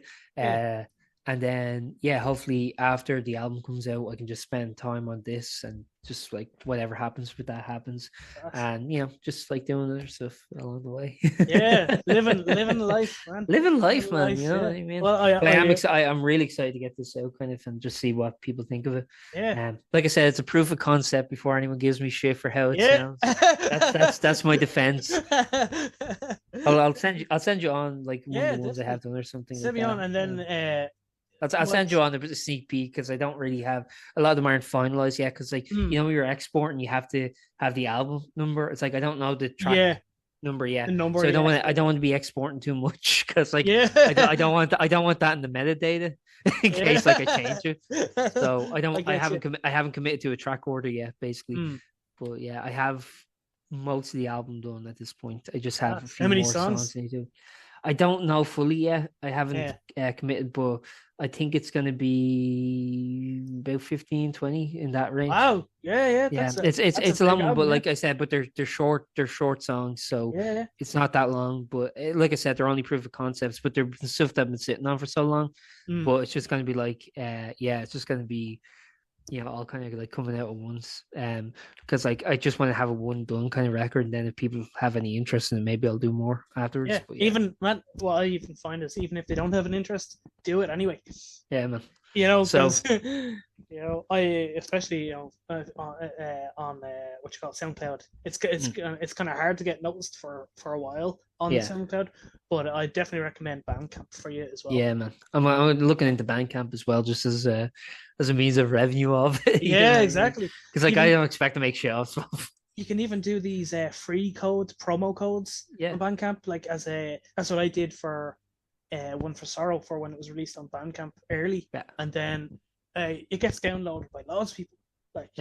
So like even that they do like 100 codes, and then you can release it and be like, hey, on Reddit or something, like, hey guys, here's some free codes, and it actually gets a lot of downloads, and there's only a few codes left, but I recommend it. Yeah, getting kind of noticed. And final thing, stream One for Sorrow out now. Every good place you can get music, and the bad ones too. All the bad places as well. Yeah. All the good, all the bad. All the good and the bad. Courtesy of DistroKid. Yeah. Which you can get a discount on if your credit card fucks up. If your credit card, if the bank thinks that someone's stealing your credit card details, and then they kind of take a while to confirm that was you can get a nice discount if you forget about it for a few days. Go play PlayStation, Xbox, or something. Read a book, relax, and then by the time you check chill. your emails, stream a Netflix series, and then you'll have a nice little discount. You're like, woo! I actually can't remember how much it was, but it's like, wow. I think normally it's like something like 30 something or 39, 40 euro or something. It's not bad actually, to be fair. Yeah, like it's pretty good, especially you can release unlimited. Yeah, man. As well, other ones and it gets per release. Well, yeah, it gets everywhere. Spotify. You might get 6 cents back off that purchase on Spotify. Oh man! I got paid like 20 euro there for one of my songs releasing. Reached 1,000 plays. Yoo-hoo! Yes! You up the lads? Spotify. That was from Spotify. Yeah. I have to ask now: have you ever made more than 20 quid on a song? It seems to be 20 at the ones, 20 at Spotify. Yeah. From Bandcamp, I have. You don't actually have to talk about your finances. Oh, that was just a joke. But that's just the funny thing about royalties with Spotify. I got all the years on Spotify. That's what I got, because you don't get anything under 1,000 plays. But but Bandcamp, I was on it there for only a couple of years, and I've already got so much more from it. It's great. Like, so that's why I always recommend Bandcamp. Everybody, Bandcamp. Don't let Bandcamp die. Yeah. Stream my album when it comes out. Yeah. So we have One for Sorrow by Two for Joy, and we have Depression Demos by Aaron Kavanagh. So two for one, man. For one, there you go. I'll give you a hint. One of them will be good. And it's not mine. Can't say that. You can't say that. I'm trying to hamper expectations. One was made in Windmill Lane Studios with a professional engineer, with a well-seasoned singer-songwriter and his band. One was made by me in my attic on Audacity. I think Hosier recorded "Taking the Church" in his attic as well. It's no Take Me to Church. I want to make that. I describe it as gothic post-punk with really bad production. Well, that is punk enough. Yeah, man. Yeah. I'm the new Johnny Rotten, man. Yeah. Sick. sick, man. Excellent. I like it. Dude, it's really nice talking Yeah. with you. And if you're ever doing that again, hit me up. Let me Oh, know. definitely. And Yeah. we'll definitely plug it. Make this an annual thing at least. Yeah. And that's the thing. I every literally January. this time last year we did the same thing. It was funny enough. Yeah, Like, man. yeah. I'll And yeah, definitely. I think that at that time it was like a 20-minute interview. I know. Yeah. No, we're just gonna keep going. No, So next year it'll be like 5 hours. It's been what? It's 2.5. 3 o'clock now, man. Yeah, man. It's 3 o'clock. I'm just uploading this as a podcast, and people can listen to it. We also said goodbye about like 5 times. It's such an Irish goodbye. What we're gonna do is I'm just gonna put this up as a podcast, and then just say to people, oh yeah, on this in this interview, Ryan talks about his like new album, and then they just have to scrub through where you actually do, and they have to go like, what's this about fucking sick man? What's this about the Constitution? The lollipop killing of a lion. Yeah, you're like there's a really good half-hour interview in here somewhere, and you guys have to wait through. I'm not editing any of this. Yeah, good luck, everybody. Good luck. Why is he talking about his own fucking music when it's about him? It feels so sad. It's just on my mind. I'm sorry. No, I'm just like focusing on it. It's like a real conversation, It's good. Yeah, it's good. I like it. Remember when podcasts were more than just fucking self-promotion, which we got into, We got there eventually. Yeah. There's been 1 million downloads. Most streamed podcast. We're just on the news. It's the most streamed podcast ever made. No one saw it coming. Yeah, and meanwhile, the description for the episode was like, Ryan Ennis from Two for Joy talks about recording his new record at Windmill Lane Studios. Literally just working in a record shop. It's going to be a real challenge for you to come up with a title, really, to be honest. I don't know. It'll be grand. I'll say chat. He talks about his creative endeavors, and it just talking about like sick man, and like comic books and stuff like that. People, what the heck? He talks about his early inspirations. Yeah, man. It was kind of almost autobiography, kind of autobiographical. Yeah. Yeah. Like, yes. If you ever do like really make it, and you get a biographer, just send them to this podcast, and they'll just be like, I have everything I ever need. Basically. Ever. Yeah. I just put that. I just put that in an audio to text file, and there's your book. Here's your biography. There it is. I like it. Well, you're definitely I'll get in touch with you if somebody is like, hey, Ryan, I want your life story on a book. Okay, I'll be like, okay, I'm getting Aaron. He's my ghostwriter. I'm your biographer. I have the yeah. And it all started in Killamana, man. It all started. Woo. The Killamana at the old hill. Yeah. We still have Duns here. It's still standing. It's still standing. We have the Killamana. Actually, so when you were kind of like growing up here, the Killamana what's it? Killamana Family Centre, I think it's called. Community they'd have it's community centre, but I think they call it the Killamana Family Centre. I think that's what it's actually called. But so they used to have like handball, KFC. basketball. They had the big thing, KFC. So they used to have the big, But since then they've added the bar because the Cuckoos closed down about 10 years ago. Yeah. 2015. You would have still been here when they closed down, would you? They moved when I was living in Maynooth or something. I think at that perfect. Time. But they closed down, and there's actually a little bar there at the back now. They have they opened the pub there, like a licensed premises. But you know what the big thing they do is, right? So they still do the basketball, they still do the kids' sport there on the indoors, but they do wrestling events, always big wrestling events there for some reason. For some reason. I don't know why they're I didn't think it was the space for, but apparently there's I don't know the promoter's name, but at least one wrestler promoter really likes that venue. Because every couple of months it's like, oh yeah, we have, you just see the posters all around the place, and it's just Irish local wrestling. They have the most random stuff in there, to be honest. Because I actually remember going in there as a really young kid, and there was some drawing competition. Yeah, man. And it was to win a budgie. And It's so much fun there, man. Like you just never know what you're gonna get. It's like a That's the fucking name. emporium of wonder. It's just like what's that movie with Dustin Hoffman? Something's magical emporium. I've never seen Yeah, it, I've never seen that one. but it's like that. It's just like you go in. It's just like Yeah. fucking Willy Wonka's chocolate factory or something. It's like, what? And then like next door, it's like dealing with menstrual crimes. Like, what the fuck is going on? Where am I? Yeah. Where am I? You just walk into one room, it's just like, I don't know, just some fucking guy from like Moby Dick, just like, here's how you kill a shark, It actually, it kind of actually sounds like the Dark Tower, where Stephen King, yeah. where by Stephen King, where Roland's and going up through the tower, and he's like looking into these different rooms, and he's like, oh, that's in here, that's in there, okay. This is a weird place. And it's real. Come to Killamana Family Center now. There's my pay me. I'd love, dude. I would love to get sponsored by them.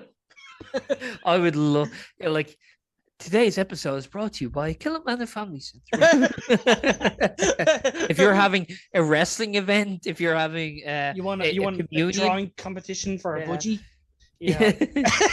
If you're having the budgie didn't make it. Sign up now to get a Hanukkah discount. We're doing that now.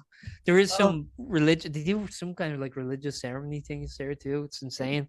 It's like if you have any bar mitzvahs, if you have any, any kind of like secular weddings, you have anything, just go there. If you're a political party, go there. Just go there. Yeah, we should have like the U.S. presidential debate should be held there, just like Trump and Biden in the Killamana Family Center. Just came a long way. This is the strangest community center I have ever been in. Joe's like, I like it. I like it here. You would. And then it's just like you just hear the sound of someone playing basketball in the room next door. It's like we're double booked.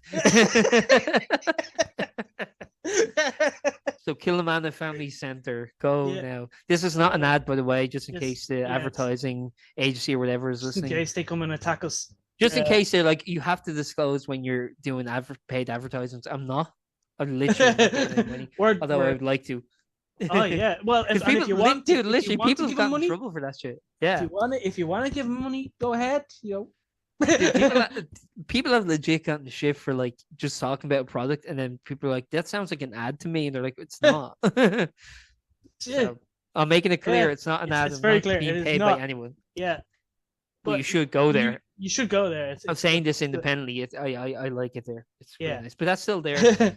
This is not an advertisement for Killamana. It's all the estate or whatever it is. But it's literally, there's always Duns, the church, the school, and the centre, and that's all kind of we had. Everything else is just houses. There's the garage as well, Circle K now. What's it? What they used to be? It's Circle K now anyway. I think it used to be Maxwell or something. I think it was, yeah. That's a Circle K. There's the doctors is still there. The little doctors, pharmacy. Just across. Here's what else we have. We have Dr. a pharmacy. Dr. Durkin, he's still there. Although I see Fields. You have the post office. You have at least 2 hairdressers. I think one's for men, one's for women. You have a travel agency for some reason still. Yeah. You have Cost You Less. That's still around. Remember that? Yeah. You have the book station is there now, and of course you have Duns. Yeah. It's funny. I'm not going to say in the podcast, and you shouldn't either. But remember what people used to call Cost You Less? I'm like, Jesus Christ, times were different. What? Oh yes, that very fucked up term. Like, and people used to say it so casually, like, "What the fuck?" I'm going to that store. Yeah, the shop there. Shop. Yeah, and you're just like, what? What you are you saying? Back, man. And dude, like, do you remember there used to be like, I feel terrible about this. Like, I actually feel awful about this. Like, there used to be a special needs school, kind of adjacent to our building. Do you remember they had a special needs class, and people used to call it the retard school? I'm like, oh my god. Like, I actually feel terrible thinking about that. Like, but that's just like how people talk. Then I'm like, yeah, that's no excuse. Well, that's awful. I remember you getting in trouble before when we went to the kind of office in the primary school, like, and Okay. we went into Oh the no, I know this story. you know Don't the one. tell it. I know I'm this not gonna story. say it, but I remember you. I I don't know. pointed to the map. You pointed to the map and you were like, "Oh, that's the." Yeah, You're like, "Oh, and look." a teacher gave out to me for the She was country I like, pointed to because she "Come knew what I here." meant. She She knew knew what she what I meant, meant. and she was like, "Come here," and And you like, were to be fair, I was literally surprised to see it. I was like, what the yeah, you were like, "What the hell?" it wasn't, it Well, wasn't actually, like I was making fun of it, and I was like, what the yeah, like you're like, "What the heck?" You know, I just remember you being. miss? I remember you I being probably baffled. would tell the teacher, yeah. Yeah, Did they like name the country that? yeah, and you were like, "Ryan, what the hell?" Yeah. And I was like, "What?" And then Now, did you know that was a country before that, or I yeah, didn't? I did, Oh yeah. man, I was like, what? Or maybe I was. Maybe I did know, and I was just trying to be funny. I You were can't just remember. Let's give me the more innocent out here, and just say you were the I kid. was baffled. I was. That's actually not a lie. You were a kid, and you didn't know, and it Yeah. was funny to you. Yeah. But we still giggled. Yeah. And the After we country left. was you are gay. Look at this one. You are Look at gay. yeah. Yeah. Oh man. Oh man, I remember that.